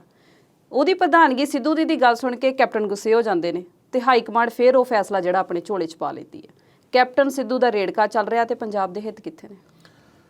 ਪੰਜਾਬ ਦੇ ਹਿੱਤ ਬਹੁਤ ਪਿੱਛੇ ਪੈ ਗਏ ਨੇ। ਹਾਲਾਂਕਿ ਕੈਪਟਨ ਅਮਰਿੰਦਰ ਸਿੰਘ ਨੇ ਕੁਝ ਗੱਲਾਂ ਹੋਰ ਕੀਤੀਆਂ ਨੇ, ਪਰ ਉਹਨਾਂ ਨੇ ਇੱਕ ਹਾਈ ਕਮਾਂਡ ਨੂੰ ਕੁਝ ਕਹਿੰਦੇ ਨੇ ਕਿ ਚਿੱਠੀ ਲਿਖੀ ਹੈ।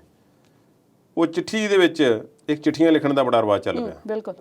ਕਦੀ ਕੋਈ ਕਿਸੇ ਨੂੰ ਲਿਖਦਾ, ਕੋਈ ਕਿਸੇ ਨੂੰ ਲਿਖਦਾ, ਪਰ ਉਹ ਕਿਵੇਂ ਲਿਖੀ ਜਾਂਦੀ, ਕਿੱਦਾਂ ਹੁੰਦੀ ਹੈ, ਤੇ ਕੈਪਟਨ ਅਮਰਿੰਦਰ ਸਿੰਘ ਜਾਣਦੇ ਨੇ।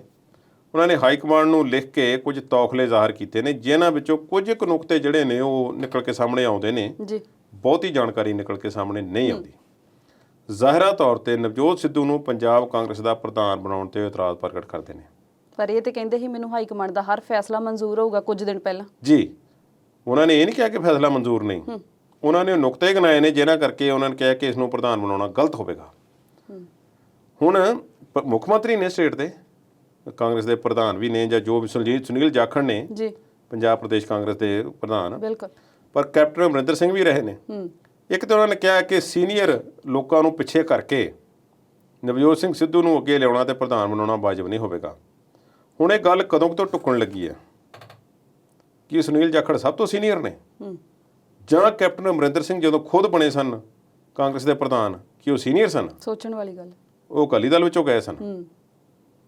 ਹੁਣ ਜੇ ਇਹ ਉਹਨਾਂ ਦੀ ਗੱਲ ਨੂੰ ਇਸ ਨੂੰ ਮੰਨ ਵੀ ਲਈਏ, ਪਰ ਸੀਨੀਅਰਟੀ ਵਾਈਜ਼ ਤੇ ਮੇਰਾ ਖਿਆਲ ਹੈ ਕੁਝ ਚੀਜ਼ਾਂ ਦੇ ਫੈਸਲੇ ਨਹੀਂ ਕੀਤੇ ਜਾਂਦੇ। ਉੱਥੇ ਕਾਬਲੀਅਤ ਵੀ ਵੇਖੀ ਜਾਂਦੀ ਹੈ। ਜੀ ਜੀ। ਉਸ ਦਾ ਵਿਜ਼ਨ, ਉਦਮ ਤੇ ਸਾਰੀਆਂ ਚੀਜ਼ਾਂ, ਵਿਜ਼ਡਮ ਜਿਹੜੀ ਹੈ ਉਹ ਦੇਖੀ ਜਾਂਦੀ ਹੈ। ਤੇ ਕੌਣ ਕਿੰਨਾ ਪਪੂਲਰ ਹੈ। ਜੇ ਅਸੀਂ ਕਾਂਗਰਸ ਪਾਰਟੀ ਦੇ ਵਿੱਚ ਵੀ ਗੱਲ ਕਰੀਏ, ਤੇ ਜੇ ਇਹੋ ਗੱਲ ਹੁੰਦੀ ਸੀਨੀਅਰਟੀ ਦੇ ਹਿਸਾਬ ਨਾਲ ਅਸੀਂ ਕਿਸੇ ਨੂੰ ਬਣਾਉਣਾ ਹੋਵੇ, ਤੇ ਕਾਂਗਰਸ ਪਾਰਟੀ ਨੇ ਖੁਦ ਵੀ ਇਸ ਚੀਜ਼ ਨੂੰ ਫੋਲੋ ਨਹੀਂ ਕੀਤਾ, ਜੋ ਕਿ ਮੈਂ ਸਮਝਦਾ ਠੀਕ ਹੈ। ਜੇ ਇਹੋ ਹੀ ਅਸੂਲ ਹੁੰਦਾ ਪਹਿਲਾਂ ਤੋਂ, ਤੇ ਡਾਕਟਰ ਮਨਮੋਹਨ ਸਿੰਘ ਪ੍ਰਧਾਨ ਮੰਤਰੀ, ਉਹਨਾਂ ਤੇ ਵਾਰੀ ਨਹੀਂ ਸੀ ਆਉਣੀ ਕਦੇ ਵੀ, ਬਣ ਹੀ ਨਹੀਂ ਸਕਦੇ ਸਨ। ਉਹਨਾਂ ਤੋਂ ਕਈ ਸੀਨੀਅਰ ਆਗੂ ਬੈਠੇ ਹੋਏ ਸਨ। ਇਸੇ ਤਰ੍ਹਾਂ ਹਰ ਸੂਬੇ ਦੇ ਵਿੱਚ ਜਦੋਂ ਸਰਕਾਰ ਬਣਾਈ ਜਾਂਦੀ ਤਾਂ ਬਹੁਤ ਸਾਰੇ ਸੀਨੀਅਰ ਆਗੂ ਹੁੰਦੇ ਨੇ। ਦਿਗਵਿਜੇ ਸਿੰਘ ਸੀਨੀਅਰ ਆਗੂ ਨਹੀਂ ਸਨ ਮੱਧ ਪ੍ਰਦੇਸ਼ ਦੇ ਵਿੱਚ, ਕਮਲਨਾਥ ਨੂੰ ਬਣਾ ਦਿੱਤਾ। ਇਸੇ ਤਰ੍ਹਾਂ ਹੋਰ ਸੂਬਿਆਂ ਦੇ ਵਿੱਚ ਵੀ ਹੈ। ਇਹ ਕੋਈ ਪੱਕਾ ਨਿਯਮ ਨਹੀਂ। ਕੈਪਟਨ ਅਮਰਿੰਦਰ ਸਿੰਘ ਨੇ ਜਿਹੜੀ ਗੱਲ ਉਠਾਈ ਹੈ ਕਿ ਸੀਨੀਅਰ ਮੈਂਬਰਾਂ ਨੂੰ ਪਿੱਛੇ ਕਰਕੇ ਨਵਜੋਤ ਸਿੰਘ ਸਿੱਧੂ ਨੂੰ ਅੱਗੇ ਕਰ ਦੇਣਾ, ਇਹ ਕੋਈ ਪੱਕਾ ਨੁਕਤਾ ਨਹੀਂ ਹੈ। ਪਰ ਉਹਨਾਂ ਨੇ ਕਿਹਾ ਕਿ ਨਵਜੋਤ ਸਿੰਘ ਸਿੱਧੂ ਨੂੰ ਇਸ ਤਰ੍ਹਾਂ ਬਣਾ ਦੇਣਾ, ਇਸ ਨਾਲ ਕਾਂਗਰਸ ਪਾਰਟੀ ਆ ਉਸ ਦਾ ਵਕਾਰ ਢਹਿ ਢੇਰੀ ਹੋ ਜਾਵੇਗਾ ਤੇ ਕਾਂਗਰਸ ਪਾਰਟੀ ਖੇਰੂ ਖੇਰੂ ਹੋ ਜਾਵੇਗੀ ਤੇ ਆਉਂਦੀਆਂ ਚੋਣਾਂ ਅਸੀਂ ਜਿੱਤ ਨਹੀਂ ਸਕਾਂਗੇ ਜੀ। ਅਜਿਹਾ ਉਹਨਾਂ ਨੇ ਕਿਉਂ ਆਖਿਆ? ਮੁੱਖ ਮੰਤਰੀ ਦੇ ਉਮੀਦਵਾਰ ਤੇ ਕੈਪਟਨ ਅਮਰਿੰਦਰ ਸਿੰਘ ਹੀ ਹੋਣਗੇ, ਇਹ ਤਾਂ ਗੱਲ ਪਤਾ ਹੈ ਸਾਰਿਆਂ ਨੂੰ। ਸੱਚੇ ਕੀਤੇ ਉਹਨਾਂ ਨੂੰ ਹਾਈ ਕਮਾਂਡ ਇਸ ਗੱਲ ਤੇ ਚੈਲੰਜ ਨਹੀਂ ਕਰਨ ਲੱਗੀ। ਪਰ ਸਿੱਧੂ ਦੇ ਪ੍ਰਧਾਨ ਬਣਨ ਨਾਲ ਕੈਪਟਨ ਨੂੰ ਕਿਹੜੀਆਂ-ਕਿਹੜੀਆਂ ਸਮੱਸਿਆਵਾਂ ਹੋ ਸਕਦੀਆਂ ਨੇ, ਉਹਨਾਂ ਦਾ ਅਸੀਂ ਥੋੜਾ ਜਿਹਾ ਜ਼ਿਕਰ ਕਰਦੇ ਹਾਂ ਜੀ। ਨੰਬਰ 1 ਤਾਂ ਇਹੋ ਕਿ ਨੈਕਸਟ ਇਨ ਲਾਈਨ CM ਉਹ ਹੋ ਸਕਦੇ ਨੇ। ਕੱਲ੍ਹ ਨੂੰ ਕੋਈ ਮਾੜਾ ਮੋਟਾ ਇਤਰਾਜ਼ ਪ੍ਰਗਟ ਹੁੰਦਾ ਹੈ ਕੈਪਟਨ ਅਮਰਿੰਦਰ ਸਿੰਘ ਦੀ ਕੁਰਸੀ ਤੇ, ਜਾਂ ਕੋਈ ਉਂਗਲ ਉੱਠਦੀ ਹੈ, ਤੇ ਫਿਰ ਮੁੱਖ ਮੰਤਰੀ ਦੇ ਦਾਅਵੇਦਾਰ ਨਵਜੋਤ ਸਿੰਘ ਸਿੱਧੂ ਹੋਣਗੇ ਸਭ ਤੋਂ ਵੱਡੇ। ਇੱਕ ਤੇ ਇਹ ਗੱਲ ਜੋ ਉਹਨਾਂ ਨੂੰ ਮਨਜ਼ੂਰ ਨਹੀਂ। ਬਿਲਕੁਲ। ਦੂਸਰਾ ਇਹ ਹੈ ਕਿ ਚੋਣਾਂ ਆ ਰਹੀਆਂ ਨੇ ਤੇ ਪਾਰਟੀ ਪ੍ਰਧਾਨ ਨੇ ਬਹੁਤੀਆਂ ਸੀਟਾਂ ਤੇ ਫੈਸਲਾ ਕਰਨਾ ਕਿ ਟਿਕਟ ਕਿਹਨੂੰ ਦੇਣਾ ਹੈ ਤੇ ਕਿਹਦੀ ਕੱਟਣੀ ਹੈ ਤੇ ਕਿਹਦੀ ਰੱਖਣੀ ਹੈ। ਫਿਰ ਜੇ ਉਹ ਇਹ ਫੈਸਲਾ ਕਰ ਲੈਂਦੇ ਨੇ ਕਿ ਟਿਕਟ ਕਿਹਨੂੰ ਦੇਣੀ ਤੇ ਕਿਹਨੂੰ ਰੱਖਣੀ ਹੈ, ਹਾਲਾਂਕਿ ਇਸ ਤਰ੍ਹਾਂ ਨਹੀਂ ਹੋਣ ਲੱਗਾ ਕਿ ਪੂਰੇ ਦਾ ਪੂਰਾ ਕੰਟਰੋਲ ਜਿਹੜਾ ਨਵਜੋਤ ਸਿੰਘ ਸਿੱਧੂ ਨੂੰ ਮਿਲ ਵੀ ਜਾਵੇਗਾ ਜੇ ਉਹ ਬਣ ਜਾਂਦੇ ਨੇ ਤਾਂ। ਪਰ ਕੈਪਟਨ ਅਮਰਿੰਦਰ ਸਿੰਘ ਦੀ ਉਨੀ ਸੇ ਨਹੀਂ ਹੁੰਦੀ, ਉਨੀ ਪੁੱਛ ਪੜਤਾਲ ਨਹੀਂ ਹੁੰਦੀ ਸੀਟਾਂ ਵੰਡਣ ਦੇ ਮਾਮਲੇ ਦੇ ਵਿੱਚ। ਤੇ ਫਿਰ ਜੋ ਨਤੀਜੇ ਆਉਣਗੇ ਉਸ ਤੋਂ ਬਾਅਦ ਜਿਹੜੇ ਫਿਰ ਲੋਕ ਬਣਨਗੇ ਉਹ ਜ਼ਿਆਦਾ ਫਿਰ ਨਵਜੋਤ ਸਿੰਘ ਸਿੱਧੂ ਖੇਮੇ ਦੇ ਹੋਣਗੇ, ਜਿਹੜੇ ਅੱਜ ਕੈਪਟਨ ਖੇਮੇ ਦੇ ਨੇ। ਇਸੇ ਕਰਕੇ ਕੈਪਟਨ ਖੇਮੇ ਦੇ ਨੇ ਕਿਉਂਕਿ ਕੈਪਟਨ ਦੇ ਕਲੋਜ਼ ਨੇ, ਕੈਪਟਨ ਨੇ ਉਹਨਾਂ ਨੂੰ ਟਿਕਟਾਂ ਦਿੱਤੀਆਂ ਹੋਈਆਂ ਨੇ। ਪਲੜਾ ਭਾਰੀ ਹੋ ਜਾਣਾ। ਇਹ ਗੱਲ ਵੀ ਕਿਸੇ ਹਾਲਤ ਵਿੱਚ ਮਨਜ਼ੂਰ ਨਹੀਂ। ਫਿਰ ਕੈਪਟਨ ਉਹਨਾਂ ਦਾ ਆਗੂ ਕਿਵੇਂ ਬਣਿਆ ਰਹਿ ਸਕਦਾ ਹੈ? ਇਹ ਦੋ ਤਿੰਨ ਗੱਲਾਂ ਨੇ। ਨਾਲ ਦੀ ਨਾਲ ਨਵਜੋਤ ਸਿੰਘ ਸਿੱਧੂ ਬਾਰੇ ਇਹ ਗੱਲ ਹੈ ਕਿ ਉਹ ਮੀਟਿੰਗਾਂ ਕਰਦੇ ਫਿਰਦੇ ਨੇ ਜੀ। ਕੈਪਟਨ ਅਮਰਿੰਦਰ ਸਿੰਘ ਨੇ ਚਿੱਠੀ ਲਿਖੀ ਹੈ। ਅੱਜ ਦੀ ਗੱਲ ਇਹ ਹੈ, ਜਦੋਂ ਅਸੀਂ ਪ੍ਰੋਗਰਾਮ ਕਰ ਰਹੇ ਹਾਂ ਪਟਿਆਲਿਓਂ ਖਬਰਾਂ ਆ ਗਈਆਂ ਕਿ ਨਵਜੋਤ ਸਿੰਘ ਸਿੱਧੂ ਜਾ ਰਹੇ ਨੇ ਅੰਮ੍ਰਿਤਸਰ ਮੱਥਾ ਟੇਕਣਗੇ, ਦੁਰਗਿਆਨਾ ਮੰਦਿਰ ਵੀ ਜਾਣਗੇ ਤੇ ਗੋਲਡਨ ਟੈਂਪਲ ਵੀ ਜਾਣਗੇ, ਦਰਬਾਰ ਸਾਹਿਬ ਜਾਣਗੇ। ਪਰ ਫਿਰ ਉਹਨਾਂ ਨੇ ਗੱਡੀ ਕਹਿੰਦੇ ਪੰਚਕੂਲੇ ਨੂੰ ਮੋੜ ਲਈ ਜਿੱਥੇ ਸੁਨੀਲ ਜਾਖੜ ਦੀ ਰਿਹਾਇਸ਼ ਹੈ ਜੀ, ਉੱਥੇ ਜਾ ਕੇ ਮਿਲੇ ਨੇ। ਤੇ ਇਹਦੇ ਬਾਰੇ ਵੀ ਕਨਸੂਆਂ ਆ ਰਹੀਆਂ ਨੇ ਕਿ ਇਹ ਇਸ ਕਰਕੇ ਮਿਲੇ ਨੇ ਕਿ ਹਾਈ ਕਮਾਂਡ ਨੇ ਕਹਿ ਦਿੱਤਾ ਹੈ ਕਿ ਪ੍ਰਧਾਨ ਤੁਹਾਨੂੰ ਬਣਾ ਦੇਣਾ ਹੈ, ਬਣ ਜਾਓਗੇ, ਪਰ ਤੁਸੀਂ ਜਿਹੜੇ ਮੌਜੂਦਾ ਪ੍ਰਧਾਨ ਨੇ ਤੇ ਹੋਰਨਾਂ ਲੋਕਾਂ ਨੂੰ ਕੌਨਫੀਡੈਂਸ ਵਿੱਚ ਲਓ। ਹੁਣ ਕੈਪਟਨ ਅਮਰਿੰਦਰ ਸਿੰਘ ਉਹ ਸਿੱਧਾ ਸੰਪਰਕ ਹਾਈ ਕਮਾਂਡ ਨਾਲ ਰੱਖ ਰਹੇ ਨੇ, ਆਪਣੇ ਇਤਰਾਜ਼ ਲਗਾਤਾਰ ਪ੍ਰਗਟ ਕਰਦੇ ਜਾ ਰਹੇ ਨੇ ਜੀ। ਸਿੱਧੂ ਬਹੁਤਾ ਬੋਲ ਨਹੀਂ ਰਹੇ, ਪਰ ਸਥਿਤੀ ਨੂੰ ਭਾਂਪ ਰਹੇ ਨੇ, ਦੇਖ ਰਹੇ ਨੇ, ਘੁੰਮ ਫਿਰ ਰਹੇ ਨੇ ਤੇ ਕੁਝ ਇੱਕ ਬਹੁਤੇ ਕਾਲੇ ਨੇ ਲੱਡੂ ਵੀ ਵੰਡ ਦਿੱਤੇ, ਬਿਲਕੁਲ ਉਹਨਾਂ ਨੂੰ ਖਬਰ ਆ ਗਈ, ਪੋਸਟਰ ਵੀ ਲੱਗ ਗਏ ਸੀ, ਪੋਸਟਰ ਵੀ ਲੱਗ ਗਏ। ਲੱਡੂ ਵੰਡਣ ਵਾਲੀ ਗੱਲ ਮੈਨੂੰ ਅੱਜ ਤੱਕ ਸਮਝ ਨਹੀਂ ਆਈ। ਪੰਜਾਬ ਵਿੱਚ ਹਾਲਾਤ ਕੀ ਨੇ? ਕਿਸਾਨੀ ਅੰਦੋਲਨ ਇੰਨੇ ਵੱਡੇ ਪੱਧਰ ਤੇ ਚੱਲ ਰਿਹਾ ਹੈ, ਕਰੋਨਾ ਮਹਾਮਾਰੀ ਨੇ ਝੰਬਿਆ, ਬੇਰੁਜ਼ਗਾਰੀ, ਨਸ਼ਾਖੋਰੀ, ਮਾਫੀਆ ਰਾਜ ਸਭ ਕੁਝ ਹੈ ਜੀ। ਤੇ ਲੱਡੂ ਵੰਡਣ ਵਾਲੀ ਕਿਹੜੀ ਗੱਲ ਹੋਈ ਇਸ ਵਿੱਚ? ਬਿਲਕੁਲ ਲੱਡੂ ਤੇ ਉਸ ਦਿਨ ਵੰਡੇ ਜਾਣ ਜਿੱਦਣ ਪੰਜਾਬ ਦਾ ਕੁਝ ਬਣ ਜਾਵੇਗਾ। ਹੁਣ ਪੰਜਾਬ ਕਿੱਥੇ ਆ ਕੇ ਖਲੋ ਗਿਆ, ਇਹਦੇ ਬਾਰੇ ਥੋੜੀ ਜਿਹੀ ਗੱਲ ਕਰਦੇ ਹਾਂ ਜੀ। ਰੌਲਾ ਰੱਪਾ ਪੈਣ ਲੱਗਿਆ, ਹਿੰਦੂ ਚਿਹਰਾ, ਦਲਿਤ ਚਿਹਰਾ, ਸਿੱਖ ਚਿਹਰਾ, ਜੱਟ ਚਿਹਰਾ, ਇਹ ਸਾਰੀਆਂ ਪਾਰਟੀਆਂ ਨੇ ਰਾਗ ਆਪਣੇ ਸ਼ੁਰੂ ਕਰ ਦਿੱਤੇ। ਬਿਲਕੁਲ ਇਹ ਕੀ ਹੋ ਰਿਹਾ? 1940 ਦੇ ਵਿੱਚ ਕੀ ਹੋਇਆ? ਲੰਡਨ ਦੇ ਵਿੱਚ ਇੱਕ ਘਟਨਾ ਵੱਲ ਮੈਂ ਤੁਹਾਡਾ ਧਿਆਨ ਦਿਵਾਉਣਾ ਚਾਹੁੰਦਾ ਕਿ ਐਕਸਟਨ ਹਾਲ ਦੇ ਵਿੱਚ ਜਦੋਂ ਮਾਈਕਲ ਐਡਵਾਇਰ ਸਟੇਜ ਵੱਲ ਵਧਿਆ ਤੇ ਕਿਤਾਬ ਦੇ ਵਿੱਚੋਂ ਰਿਵਾਲਵਰ ਕੱਢ ਕੇ ਊਧਮ ਸਿੰਘ ਨੇ ਉਸ ਨੂੰ ਗੋਲੀਆਂ ਮਾਰੀਆਂ ਤੇ ਹੋਰ ਖੜੇ ਇੱਕ ਦੋ ਨੂੰ ਵੀ ਮਾਰੀਆਂ। ਮਾਈਕਲ ਐਡਵਾਇਰ ਦੀ ਮੌਕੇ ਤੇ ਮੌਤ ਹੋ ਗਈ। ਊਧਮ ਸਿੰਘ ਨੂੰ ਫੜਿਆ ਗਿਆ ਤੇ ਨਾਮ ਪੁੱਛਿਆ ਗਿਆ, ਅਖਬਾਰਾਂ ਵਿੱਚ ਜੋ ਅਗਲੇ ਦਿਨ ਛਪਿਆ, ਰਾਮ ਮੁਹੰਮਦ ਸਿੰਘ ਆਜ਼ਾਦ ਨਾਮ। ਉਸਨੇ ਧਰਮਾਂ ਨੂੰ ਮਿਲਾ ਕੇ ਸਾਰਿਆਂ ਨੂੰ, ਮੇਰਾ ਨਾਮ, ਉਹਨੇ ਆਪਣਾ ਸਹੀ ਨਾਮ ਨਹੀਂ ਦੱਸਿਆ, ਬਾਅਦ ਵਿੱਚ ਤੇ ਪਤਾ ਲੱਗ ਗਿਆ ਜੀ, ਰਾਮ ਮੁਹੰਮਦ ਸਿੰਘ ਆਜ਼ਾਦ, ਸਾਰੇ ਧਰਮਾਂ ਨੂੰ ਮਿਲਾ ਕੇ ਉਸਨੇ ਨਾਮ ਦੇ ਦਿੱਤਾ। ਅਸੀਂ ਉਸ ਪੱਧਰ ਤੋਂ 1940 ਵਾਲੇ ਸ਼ਹੀਦ ਊਧਮ ਸਿੰਘ ਦੀ ਕੁਰਬਾਨੀ ਵਾਲੇ ਪੱਧਰ ਤੋਂ ਕਿੱਥੇ ਆ ਕੇ ਖਲੋਏ ਆ? ਗੁਰਮੀਤ ਰਾਮ ਰਹੀਮ ਸਿੰਘ ਬਿਲਕੁਲ ਇੱਥੇ ਆ ਗਏ ਤੇ ਅੱਜ ਅਸੀਂ ਇੱਥੇ ਲੜਾਈ ਲੜ ਰਹੇ ਹਾਂ ਵੀ ਦਲਿਤ ਚਿਹਰਾ ਹੋਵੇ, ਹਿੰਦੂ ਚਿਹਰਾ ਹੋਵੇ, ਸਿੱਖ ਚਿਹਰਾ ਹੋਵੇ, ਜੱਟ ਚਿਹਰਾ ਹੋਵੇ। ਇਹ ਕਿਹੜੀਆਂ ਗੱਲਾਂ ਨੇ? ਫਿਰ ਮੈਂ ਉੱਥੇ ਆਉਂਦਾ, ਜੇ ਇਹੋ ਹੀ ਗੱਲ ਹੁੰਦੀ ਤੇ ਡਾਕਟਰ ਮਨਮੋਹਨ ਸਿੰਘ ਨੂੰ ਕੌਣ ਪ੍ਰਧਾਨ ਮੰਤਰੀ ਬਣਾਉਂਦਾ? ਇਹ ਸਾਰੀਆਂ ਗੱਲਾਂ ਨੇ, ਇਹ ਕਾਬਲੀਅਤ ਤੇ ਹੋਣੀਆਂ ਚਾਹੀਦੀਆਂ ਗੱਲਾਂ। ਇਹਨੂੰ ਬਣਾ ਕੇ ਉਹਨੂੰ ਖੁਸ਼ ਕਰ ਲਓ, ਉਹਨੂੰ ਖੁਸ਼ ਕਰ ਲਓ, ਇਹ ਗੱਲਾਂ ਬੇਕਾਰ ਨੇ। ਇਸ ਵਿੱਚੋਂ ਅਜੇ ਕੁਝ ਨਹੀਂ। ਕਹਿੰਦੇ ਨੇ ਕਿ ਲੱਸੀ ਰੜਕੀ, ਲੱਸੀ ਵੀ ਨਹੀਂ। ਇਹ ਲੱਸੀ ਦੇ ਵਿੱਚੋਂ ਰੜਕਣ ਨਾਲ ਕੁਝ ਨਹੀਂ ਮਿਲਣਾ। ਪਾਣੀ ਚ ਮਧਾਣੀ ਫੇਰ ਰਹੇ ਨੇ। ਇਸ ਨਾਲ ਪੰਜਾਬ ਦਾ ਕੋਈ ਬਹੁਤਾ ਹਿੱਤ ਇਸ ਵੇਲੇ ਵੇਖਿਆ ਨਹੀਂ ਜਾ ਰਿਹਾ। ਰੱਜ ਕੇ ਜਿਹੜਾ ਰੌਲਾ ਰੱਪਾ ਪਾਇਆ ਜਾ ਰਿਹਾ, ਜਿਸ ਨਾਲ ਸਾਡਾ ਨੁਕਸਾਨ ਹੋ ਰਿਹਾ। ਜੀ, ਪੰਜਾਬ ਦੀ ਸਿਆਸਤ ਦੀ ਗੱਲ ਇਸੇ ਤਰ੍ਹਾਂ ਜਾਰੀ ਰੱਖਾਂਗੇ, ਪਰ ਇਸ ਵੇਲੇ ਵੇਲਾ ਹੋ ਗਿਆ ਇੱਕ ਛੋਟੀ ਜਿਹੀ ਬ੍ਰੇਕ ਦਾ। ਜਲਦ ਹਾਜ਼ਰ ਹੁੰਦੇ ਹਾਂ।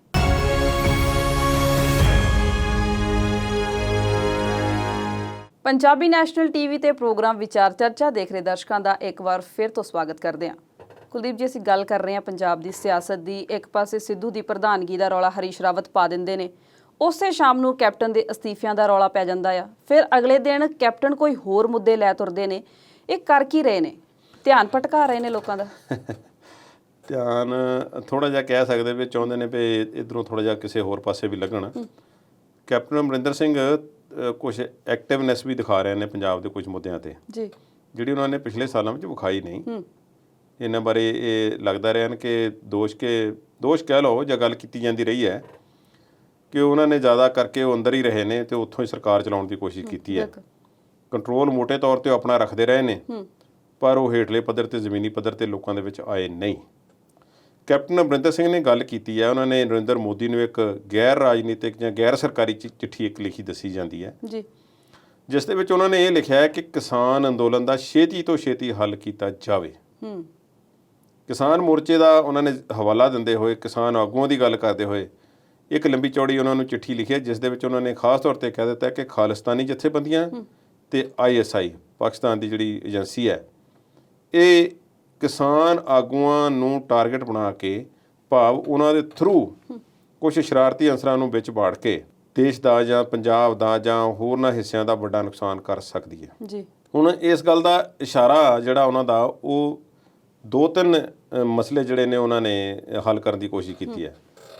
ਇੱਕ ਤੇ ਉਹ ਜੋ ਪਾਕਿਸਤਾਨ ਦਾ ਪੱਖ ਹੈ ਜਾਂ ਅੱਤਵਾਦ ਦਾ ਪੱਖ ਹੈ ਕਿ ਉਹ ਇੱਥੇ ਕੁਝ ਕਰ ਸਕਦੇ ਨੇ, ਅੱਤਵਾਦੀ ਗਤੀਵਿਧੀਆਂ ਨੂੰ ਅੰਜਾਮ ਦੇ ਸਕਦੇ ਨੇ। ਉਹਨਾਂ ਨੇ ਹਵਾਲਾ ਦਿੱਤਾ ਕਿ ਇੱਥੇ ਡਰੋਨ ਵਾਲੇ ਹਮਲੇ, ਜਿਹਦੇ ਬਾਰੇ ਮੈਂ ਪਹਿਲਾਂ ਦੱਸਿਆ ਸੀ, ਸਰਕਾਰ ਨੇ ਕੁਝ ਨਹੀਂ ਕੀਤਾ। ਇੱਥੇ ਇੱਕ ਤਾਂ ਉਹਨਾਂ ਦੀ ਗਿਣਤੀ ਵਧੀ ਹੈ ਤੇ ਬਹੁਤ ਵੱਡੀ ਮਾਤਰਾ ਦੇ ਵਿੱਚ ਨਸ਼ੇ, ਨਾਰਕੋ ਅੱਤਵਾਦ, ਜਿਹਦੇ ਅਸੀਂ ਕੁਝ ਦਿਨ ਪਹਿਲਾਂ ਗੱਲ ਕੀਤੀ ਸੀ ਕਿ ਉਸ ਤਰ੍ਹਾਂ ਦੇ ਹਮਲੇ ਜਿਹੜੇ ਨੇ ਬਹੁਤ ਜ਼ਿਆਦਾ ਵੱਧ ਗਏ ਨੇ ਤੇ ਸਾਨੂੰ ਹਰ ਪਾਸਿਓਂ ਖਤਰਾ ਹੈ। ਅਸੀਂ ਬਾਰਡਰ ਸਟੇਟ ਹਾਂ ਤੇ ਅਸੀਂ ਇੱਕ ਕਿਸਮ ਦੇ ਹਰ ਵੇਲੇ ਹੀ ਆਪਣੇ ਜਿਹੜਾ ਇਸ ਤਰ੍ਹਾਂ ਦੇ ਸਿਸਟਮ 'ਚ ਰਹਿੰਦੇ ਹਾਂ ਜਿੱਥੇ ਸਾਨੂੰ ਸਤਰਕ ਰਹਿਣਾ ਪੈਂਦਾ ਜੀ, ਚੌਕਸ ਰਹਿਣਾ ਪੈਂਦਾ।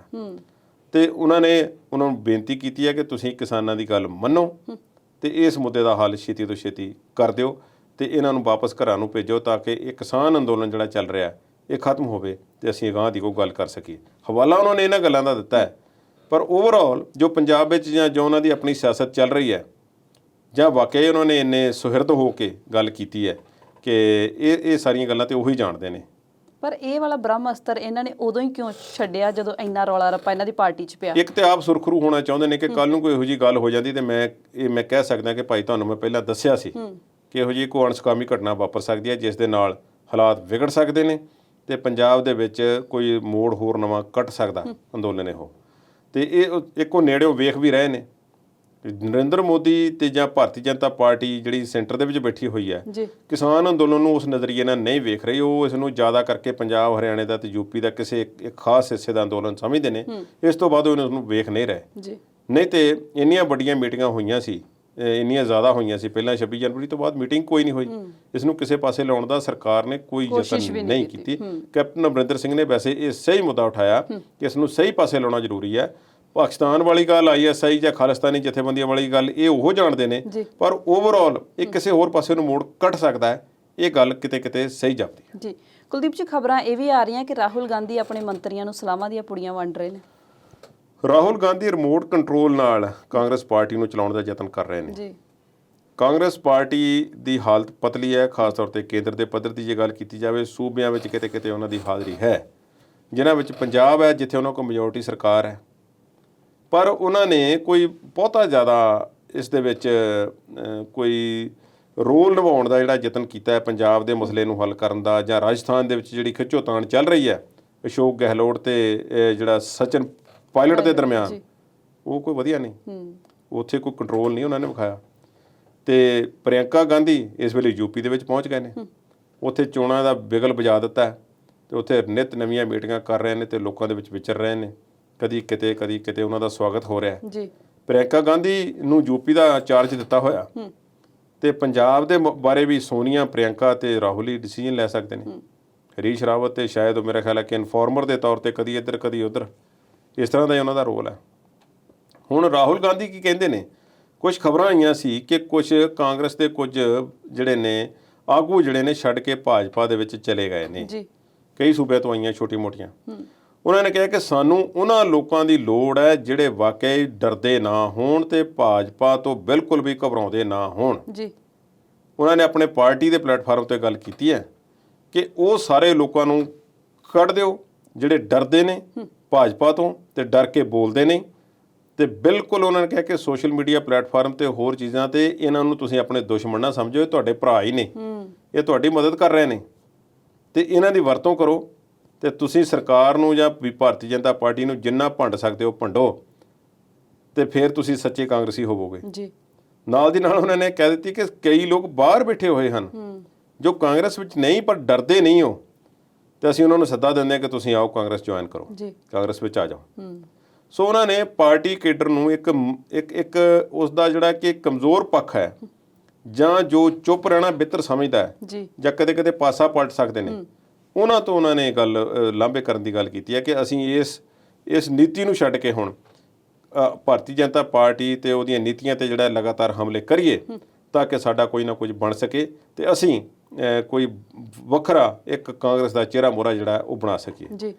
ਜੇ ਇਹੋ ਗੱਲ ਹੈ ਤੇ ਜਿਹੜਾ ਪੰਜਾਬ ਦੇ ਵਿੱਚ ਅਸੀਂ ਮਸਲਾ ਡਿਸਕਸ ਕਰ ਰਹੇ ਸੀ ਤੇ ਫਿਰ ਨਵਜੋਤ ਸਿੰਘ ਸਿੱਧੂ ਨੂੰ ਕਿਹੜੇ ਪਾਸੇ ਉਹ ਰੱਖਦੇ ਨੇ? ਬਿਲਕੁਲ ਮੇਰਾ ਖਿਆਲ ਹੈ ਕਿ ਜਿਸ ਬੇਬਾਕੀ ਨਾਲ ਨਵਜੋਤ ਸਿੰਘ ਸਿੱਧੂ ਬੋਲੇ ਨੇ ਭਾਰਤੀ ਜਨਤਾ ਪਾਰਟੀ ਦੇ ਖਿਲਾਫ, ਪੰਜਾਬ ਦਾ ਕੋਈ ਹੋਰ ਆਗੂ ਸ਼ਾਇਦ ਹੀ ਬੋਲਿਆ ਹੋਵੇ। ਇੰਨੀ ਅਥਾਰਟੀ ਦੇ ਨਾਲ ਨਹੀਂ ਬੋਲਿਆ ਕੋਈ ਵੀ। ਜੇ ਗੱਲ ਕਰ ਵੀ ਲਈਏ, ਰਵਨੀਤ ਸਿੰਘ ਬਿੱਟੂ ਆਪਣੇ ਤਰੀਕੇ ਨਾਲ ਬੋਲਦੇ ਨੇ, ਉਹਨਾਂ ਦਾ ਆਪਣਾ ਇੱਕ ਫੋਲੋਇੰਗ ਜ਼ਰੂਰ ਹੈਗੀ ਆ, ਪਰ ਉਹ ਕੋਈ ਇਸ ਤਰ੍ਹਾਂ ਨਾਲ ਨਹੀਂ ਕਿ ਉਹ ਭਾਜਪਾ ਨੂੰ ਇੰਨੇ ਸਟਰੋਂਗਲੀ ਉਹਨਾਂ ਨੇ ਕਦੀ ਕੋਈ ਇਸ ਤਰ੍ਹਾਂ ਰਿਫਿਊਟ ਕੀਤਾ ਹੋਵੇ ਜਾਂ ਉਹਨਾਂ ਦੀ ਗੱਲ ਨੂੰ ਇੰਨੀ ਮਾਨਤਾ ਹੋਵੇ ਜਿੰਨੀ ਨਵਜੋਤ ਸਿੱਧੂ ਦੀ ਨੂੰ ਹੈ। ਬਾਕੀ ਆਗੂਆਂ ਦੀ ਗੱਲ ਕਰ ਰਹੀ ਹੈ, ਕੈਪਟਨ ਅਮਰਿੰਦਰ ਸਿੰਘ ਬਾਰੇ ਤਾਂ ਮਸ਼ਹੂਰ ਰਿਹਾ ਕਿ ਭਾਜਪਾ ਦੇ ਖਿਲਾਫ ਉਹ ਬਹੁਤਾ ਜ਼ਿਆਦਾ ਨਹੀਂ ਬੋਲਦੇ ਤੇ ਹੋਰਨਾਂ ਪਾਰਟੀਆਂ ਨਿਸ਼ਾਨਾ ਬਣਾਉਣ ਚੋਂ ਕਸਰ ਨਹੀਂ ਛੱਡਦੇ, ਚਾਹੇ ਉਹ ਅਕਾਲੀ ਹੋਵੇ ਚਾਹੇ ਆਮ ਆਦਮੀ ਪਾਰਟੀ ਹੋਵੇ। ਸੋ ਇਸ ਗੱਲ ਦਾ ਵੀ ਇਸ਼ਾਰਾ ਹੈ ਕਿ ਰਾਹੁਲ ਗਾਂਧੀ ਦਾ ਇਹ ਬਿਆਨ ਨਵਜੋਤ ਸਿੰਘ ਸਿੱਧੂ ਦੇ ਹੱਕ ਵਿੱਚ ਜਾਂਦਾ ਹੈ ਕਿ ਜਿਹੜੇ ਲੋਕ ਡਟ ਕੇ ਆਪਣੀ ਗੱਲ, ਸਾਡੀ ਗੱਲ ਕਰ ਸਕਦੇ ਨੇ ਤੇ ਭਾਜਪਾ ਨੂੰ ਭੰਡ ਸਕਦੇ ਨੇ, ਉਹ ਅਸਲੀ ਕਾਂਗਰਸੀ ਨੇ। ਸੋ ਕਿਸੇ ਵੀ ਕੀਮਤ ਦੇ ਵਿੱਚ ਰਾਹੁਲ ਗਾਂਧੀ ਨਵਜੋਤ ਸਿੰਘ ਸਿੱਧੂ ਨੂੰ ਛੱਡਣਾ ਨਹੀਂ ਚਾਹਣਗੇ। ਇਸ ਗੱਲ ਦਾ ਕਰਨ ਦਾ ਸਾਡਾ ਮਕਸਦ ਇਹੋ ਸੀ। ਕੁਲਦੀਪ ਜੀ, ਕਿਸਾਨ ਅੰਦੋਲਨ ਦੀ ਜੇ ਗੱਲ ਕਰੀਏ ਤੇ ਕੇਜਰੀਵਾਲ ਸਰਕਾਰ ਤੇ ਕੇਂਦਰ ਦੇ ਵਿੱਚ ਰੌਲਾ ਰੱਪਾ ਚੱਲ ਰਿਹਾ, ਕੀ ਰੌਲਾ ਆ ਤੇ ਕੀ ਫੈਸਲਾ ਹੋਇਆ ਹੁਣ? ਕੇਜਰੀਵਾਲ ਸਰਕਾਰ ਨੇ ਅਸਲ ਵਿੱਚ ਇੱਕ ਪੈਨਲ ਰੱਦ ਕਰ ਦਿੱਤਾ ਹੈ ਵਕੀਲਾਂ ਦਾ। ਉਹ ਵਕੀਲਾਂ ਦਾ ਪੈਨਲ ਇਹ ਸੀ ਜਿਸ ਨੇ ਲਾਲ ਕਿਲ੍ਹਾ ਹਿੰਸਾ ਮਾਮਲੇ ਦੇ ਵਿੱਚ ਜਿਹੜਾ ਸੀ ਸਰਕਾਰੀ ਪੱਖ ਰੱਖਣਾ ਸੀ। 40 ਤੋਂ ਵੱਧ ਕੇਸ ਜਿਹੜੇ ਨੇ ਕਿਸਾਨਾਂ ਦੇ ਹੱਕ 'ਚ ਨਹੀਂ, ਸਰਕਾਰ ਦੇ ਵਕੀਲ ਨੇ ਸਰਕਾਰ ਦਾ ਜਿਹੜਾ ਪਬਲਿਕ ਪ੍ਰੋਸੀਕਿਊਟਰ ਦਾ ਕੰਮ ਹੀ ਕਰਨਾ ਹੁੰਦਾ। ਉਹ ਪੈਨਲ ਦਿੱਲੀ ਪੁਲਿਸ ਨੇ ਤਿਆਰ ਕੀਤਾ ਸੀ, ਕੇਜਰੀਵਾਲ ਨੇ ਰੱਦ ਕਰ ਦਿੱਤਾ। ਇਹ ਖਬਰ ਹੈ। ਰੱਦ ਕਿਉਂ ਕੀਤਾ? ਕੇਜਰੀਵਾਲ ਸਰਕਾਰ ਦੀ ਤੁਹਾਨੂੰ ਪਤਾ ਹੈ ਕਿ ਲੈਫਟੀਨੈਂਟ ਗਵਰਨਰ ਹੀ ਬਹੁਤੇ ਕੰਮ ਕਰਦਾ ਹੈ ਜੀ, ਤੇ ਲੈਫਟੀਨੈਂਟ ਗਵਰਨਰ ਨਾਲ ਬਣੀ ਨਹੀਂ। ਕੇਜਰੀਵਾਲ ਖਿੱਚ ਵੀ ਜਾਂਦੇ ਨੇ ਬਹੁਤ ਵਾਰੀ। ਬਿਲਕੁਲ, ਇਹ ਬਹੁਤ ਵਾਰੀ ਗੱਲ ਹੋਈ ਹੈ। ਨਜੀਬ ਜੰਗ ਨੇ ਜ਼ੋਰ ਲਾ ਲਿਆ ਤੇ ਹੁਣ ਅਨਿਲ ਬੈਜਲ ਸਾਹਿਬ ਨੇ, ਉਹਨਾਂ ਤੋਂ ਵੀ ਖਿਜੇ ਹੋਏ ਨੇ ਕੇਜਰੀਵਾਲ ਕਿ ਅਸੀਂ ਕੋਈ ਬਿੱਲ ਭੇਜਦੇ ਹਾਂ ਤੇ ਸਾਨੂੰ ਵਾਪਸ ਮੋੜ ਦਿੱਤਾ ਜਾਂਦਾ, ਸਾਡੀ ਕੋਈ ਗੱਲ ਤੇ ਅੱਗੇ ਨਹੀਂ ਪਾਸ ਕੀਤੀ ਜਾਂਦੀ। ਜੇ ਲੈਫਟੀਨੈਂਟ ਗਵਰਨਰ ਨੇ ਇੱਕ ਸਾਰੇ ਕੰਮ ਕਰਨੇ ਸੀ ਤਾਂ ਫਿਰ ਸਰਕਾਰ ਲੋਕਾਂ ਤੋਂ ਵੋਟਾਂ ਪਾਉਣ ਦੀ ਕੀ ਲੋੜ ਸੀ? ਬਿਲਕੁਲ, ਫਿਰ ਉਹਨਾਂ ਨੂੰ ਰਹਿਣ ਦਿੰਦੇ। ਦਿੱਲੀ ਦੇ ਲੋਕਾਂ ਦਾ ਵੀ ਹੱਕ ਆ ਕਿ ਉਹਨਾਂ ਦੀ ਗੱਲ ਸੁਣੀ ਜਾਵੇ, ਉਹ ਕੀਤੀ ਜਾਵੇ। ਦਿੱਲੀ ਪੁਲਿਸ ਕੇਜਰੀਵਾਲ ਦੇ ਅੰਡਰ ਨਹੀਂ ਹੈ, ਇਸ ਗੱਲ ਦਾ ਸਾਰਿਆਂ ਨੂੰ ਪਤਾ। ਜੀ ਜੀ, ਪਰ ਦਿੱਲੀ ਦੇ ਜਿਹੜੇ ਵਕੀਲ ਨੇ ਸਰਕਾਰੀ, ਉਹ ਤਾਂ ਕੇਜਰੀਵਾਲ ਦੇ ਅੰਡਰ ਨੇ। ਉਹਨਾਂ ਦਾ ਵੀ ਆਪਣੇ ਪੈਨਲ ਹਨ, ਸਰਕਾਰੀ ਵਕੀਲ ਹੁੰਦੇ ਨੇ, ਪਬਲਿਕ ਪ੍ਰੋਸੀਕਿਊਟਰ ਹਰ ਜਗ੍ਹਾ ਹੁੰਦੇ ਨੇ, ਪੰਜਾਬ ਵਿੱਚ ਵੀ ਨੇ। ਕੇਜਰੀਵਾਲ ਨੇ ਦਿੱਲੀ ਪੁਲਿਸ ਦੁਆਰਾ ਇਹ ਆਖਿਆ ਹੋਇਆ ਪੈਨਲ ਰੱਦ ਕਰ ਦਿੱਤਾ ਜਦੋਂ ਦਿੱਲੀ ਪੁਲਿਸ ਨੇ ਇਹ ਕਹਿ ਕੇ ਬਣਾ ਦਿੱਤਾ ਸੀ ਕਿ ਕੇਜਰੀਵਾਲ ਵਾਲਾ ਪੈਨਲ ਸਾਨੂੰ ਮਨਜ਼ੂਰ ਨਹੀਂ ਤੇ ਅਸੀਂ ਇੱਕ ਆਪਣਾ ਬਣਾਇਆ ਹੋਇਆ ਪੈਨਲ ਚਾਹੁੰਦੇ ਹਾਂ ਜਿਹੜਾ ਕੇਸ ਅਦਾਲਤ ਦੇ ਵਿੱਚ ਸਟਰੋਂਗਲੀ ਜਿਹੜਾ ਸਾਡਾ ਰੱਖ ਸਕੇ। ਇਹਦਾ ਕੀ ਮਤਲਬ ਹੋਇਆ? ਉਹ ਵਕੀਲ ਨਹੀਂ ਜਿਹੜੇ ਉਹਨਾਂ ਦੇ ਸੀ, ਜਾਂ ਉਹਨਾਂ ਦੀ ਕੁਆਲੀਫਿਕੇਸ਼ਨ ਘੱਟ ਹੈ ਕਿਸੇ ਗੱਲੋਂ? ਸਟਰੋਂਗਲੀ ਰੱਖਣ ਦਾ ਕੀ ਮਤਲਬ ਹੋਇਆ? ਅਸਲ ਵਿੱਚ ਪਬਲਿਕ ਪ੍ਰੋਸੀਕਿਊਟਰ ਨੇ ਬਹੁਤਾ ਕੁਝ ਕਰਨਾ ਹੁੰਦਾ ਹੈ ਤੇ ਕੇਜਰੀਵਾਲ ਜ਼ਾਹਿਰਾ ਤੌਰ ਤੇ ਕਿਸਾਨਾਂ ਦੇ ਬਾਰੇ ਥੋੜਾ ਜਿਹਾ ਨਰਮ ਪੱਖ ਰੱਖਦੇ ਨੇ ਤੇ ਬਾਕੀਆਂ ਨੂੰ ਜਾਂ ਕੇਂਦਰ ਸਰਕਾਰ ਨੂੰ ਇਹ ਪਸੰਦ ਨਹੀਂ। ਤੇ ਦਿੱਲੀ ਪੁਲਿਸ ਦਾ ਰਵੱਈਆ ਜਿਹੜਾ ਬਹੁਤ ਸ਼ੱਕੀ ਰਿਹਾ ਪਿਛਲੇ ਦਿਨਾਂ ਦੇ ਵਿੱਚ, ਤੁਹਾਨੂੰ ਪਤਾ ਹੀ ਹੈ। ਇੱਕ ਨਹੀਂ, ਬਹੁਤ ਸਾਰੇ ਕੇਸਾਂ ਦੇ ਵਿੱਚ। ਜੀ ਜੀ, ਕੇਜਰੀਵਾਲ ਇੱਥੇ ਇੱਕ ਵਾਰ ਫੇਰ ਅਟ ਗਏ ਨੇ। ਉਹਨਾਂ ਨੇ ਪਹਿਲਾਂ ਜਿਹੜਾ ਬਣਾਇਆ ਹੋਇਆ ਪੈਨਲ ਭੇਜਿਆ ਸੀ ਲੈਫਟੀਨੈਂਟ ਗਵਰਨਰ ਨੂੰ, ਉਹ ਲੈਫਟੀਨੈਂਟ ਗਵਰਨਰ ਨੇ ਵਾਪਸ ਭੇਜ ਦਿੱਤਾ। ਦਿੱਲੀ ਪੁਲਿਸ ਨੇ ਆਪਣਾ ਮੋਹਰੇ ਕਰ ਦਿੱਤਾ। ਹੁਣ ਅਦਾਲਤ ਦੇ ਵਿੱਚ ਦਿੱਲੀ ਪੁਲਿਸ ਦਾ ਪੈਨਲ ਕੰਮ ਕਰੇਗਾ ਕਿ ਕੇਜਰੀਵਾਲ ਦਾ ਪੈਨਲ ਜਾਵੇਗਾ, ਇਹਦੇ ਪਬਲਿਕ ਪ੍ਰੋਸੀਕਿਊਟਰ ਜਾਣਗੇ, ਆਉਣ ਵਾਲਾ ਸਮਾਂ ਦੱਸੇਗਾ। ਪਰ ਕੇਜਰੀਵਾਲ ਨੇ ਆਪਣੀ ਚਾਲ ਖੇਡ ਦਿੱਤੀ ਹੈ ਤੇ ਉਹਨਾਂ ਦੱਸ ਦਿੱਤਾ ਕਿ ਅਸੀਂ ਆਪਣਾ ਪੈਨਲ ਅੱਗੇ ਕਰ ਦਿੱਤਾ ਹੈ ਤੇ ਤੁਸੀਂ ਪਹਿਲਾਂ ਕਹਿ ਚੁੱਕੇ ਹੋ ਕਿ ਬੜੀ ਮਿਹਨਤ ਨਾਲ ਕੰਮ ਕਰ ਰਹੇ ਨੇ ਤੇ ਫਲਾਣੇ ਕੇਸ ਦੀ ਪੈਰਵਾਈ ਇਹਨਾਂ ਨੇ ਠੀਕ ਕੀਤੀ ਹੈ ਤੇ ਸਹੀ ਤਰੀਕੇ ਨਾਲ ਕਰ ਰਹੇ ਨੇ ਤੇ ਹੁਣ ਤੁਸੀਂ ਇਹਨਾਂ ਨੂੰ ਰੱਦ ਨਹੀਂ ਕਰ ਸਕਦੇ। ਹੁਣ ਲੈਫਟੀਨੈਂਟ ਗਵਰਨਰ ਦੇ ਘਰ 'ਚ ਬੌਲ ਹੈ ਕਿ ਉਹ ਅਗਲੀ ਚਾਲ ਕੀ ਚੱਲਦਾ। ਜੀ, ਗੱਲਬਾਤ ਦਾ ਦੌਰ ਇਸੇ ਤਰ੍ਹਾਂ ਜਾਰੀ ਰਹੇਗਾ, ਪਰ ਇਸ ਵੇਲੇ ਵੇਲਾ ਹੋ ਗਿਆ ਇੱਕ ਛੋਟੇ ਜਿਹੇ ਵਕਫੇ ਦਾ। ਜਲਦ ਹਾਜ਼ਰ ਹੁੰਦੇ ਹਾਂ।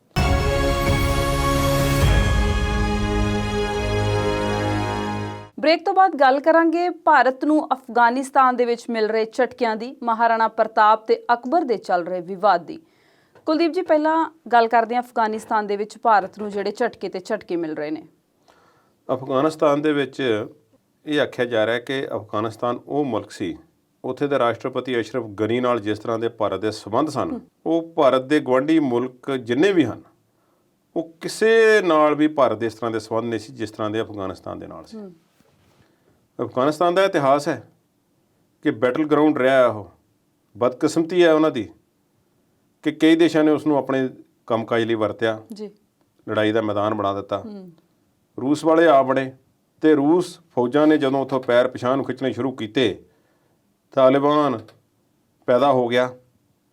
ਹੋਰ ਵੀ ਫੌਜਾਂ ਕਈ ਪੈਦਾ ਹੋਈਆਂ ਤੇ ਉਹਨਾਂ ਨੂੰ ਦੇਸ਼ ਵਿੱਚੋਂ ਬਾਹਰ ਕੱਢਣ ਲਈ ਅੱਡੀ ਚੋਟੀ ਦਾ ਜ਼ੋਰ ਲਾਇਆ ਤੇ ਤਾਲਿਬਾਨ ਨੂੰ ਟ੍ਰੇਨਿੰਗ ਜਿਹੜੀ ਸੀ ਪਾਕਿਸਤਾਨ 'ਚੋਂ ਮਿਲਦੀ ਰਹੀ। ISI ਨੇ ਉਹਨਾਂ ਨੂੰ ਟ੍ਰੇਨਡ ਕੀਤਾ, ਹਥਿਆਰ ਵੀ ਦਿੱਤੇ, ਅਮਰੀਕਾ ਵੱਲੋਂ ਵੀ ਮਦਦ ਹੋਈ ਤੇ ਰਸ਼ੀਆ ਵਾਲੇ ਉੱਥੋਂ ਨਿਕਲ ਗਏ। ਰਸ਼ੀਆ ਆਪਣੇ ਆਪ ਦੇ ਵਿੱਚ ਟੁੱਟ ਚੁੱਕਾ ਸੀ, ਉਹ ਸਾਰੀ ਦੁਨੀਆ ਵਿੱਚੋਂ ਪੈਰ ਪਿਛਾਂਹ ਖਿੱਚ ਰਹੇ ਸਨ। ਹਾਲਾਂਕਿ ਇੰਨੀ ਛੇਤੀ ਉਮੀਦ ਨਹੀਂ ਸੀ, ਪਰ ਰੂਸ ਦੁਆਰਾ ਚੁਣੇ ਗਏ ਰਾਸ਼ਟਰਪਤੀ ਨੂੰ ਇਹ ਉਮੀਦ ਨਹੀਂ ਸੀ ਕਿ ਇਸ ਤਰ੍ਹਾਂ ਮੇਰੇ ਘਰ ਦੇ ਵਿੱਚ ਇੱਕ ਦਿਨ ਲੜਾਕੇ ਆ ਵੜਨਗੇ ਤੇ ਮੈਨੂੰ ਘੇਰ ਲੈਣਗੇ।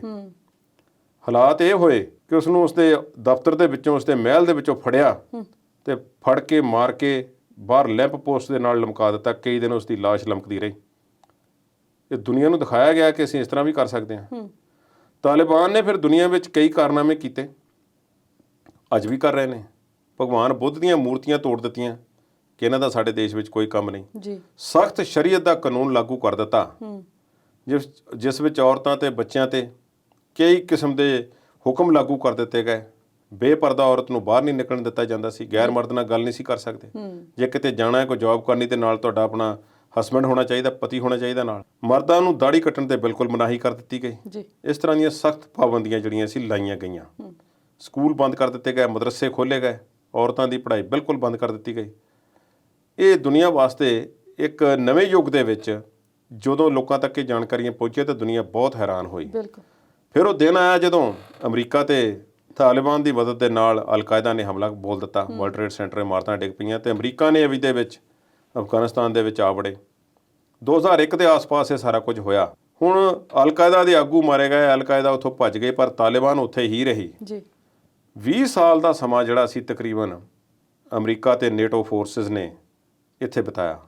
ਭਾਰਤ ਨੇ ਇਸ ਸਮੇਂ ਦੇ ਦਰਮਿਆਨ ਬਹੁਤ ਵੱਡੀ ਇਨਵੈਸਟਮੈਂਟ ਕੀਤੀ, ਜਿਸ ਦੇ ਵਿੱਚ ਕਈ ਬਿਲੀਅਨ ਡਾਲਰ, 10 ਲੱਖ ਦਾ 1 ਮਿਲੀਅਨ, 1000 ਮਿਲੀਅਨ ਦਾ 1 ਬਿਲੀਅਨ, ਜੀ ਕਈ ਬਿਲੀਅਨ ਅਮਰੀਕਨ ਡਾਲਰ ਦੀ ਇੱਥੇ ਇਨਵੈਸਟਮੈਂਟ ਕੀਤੀ, ਜਿਸ ਦੇ ਵਿੱਚ ਪੁਲ, ਡੈਮ, ਬਿਜਲੀ ਘਰ, ਸਕੂਲ, ਹਸਪਤਾਲ, ਸੜਕਾਂ ਤੇ ਹੋਰ ਪਤਾ ਨਹੀਂ ਕਿੰਨੀਆਂ ਇਮਾਰਤਾਂ ਦਾ ਨਿਰਮਾਣ ਕਰਵਾਇਆ ਤੇ ਪੁਰਾਣੀਆਂ ਢਹਿ ਢੇਰੀ ਹੋ ਚੁੱਕੀਆਂ ਲੜਾਈ ਦੇ ਵਿੱਚ ਇਮਾਰਤਾਂ ਨੂੰ ਦੁਬਾਰਾ ਖੜੇ ਕਰਵਾਇਆ।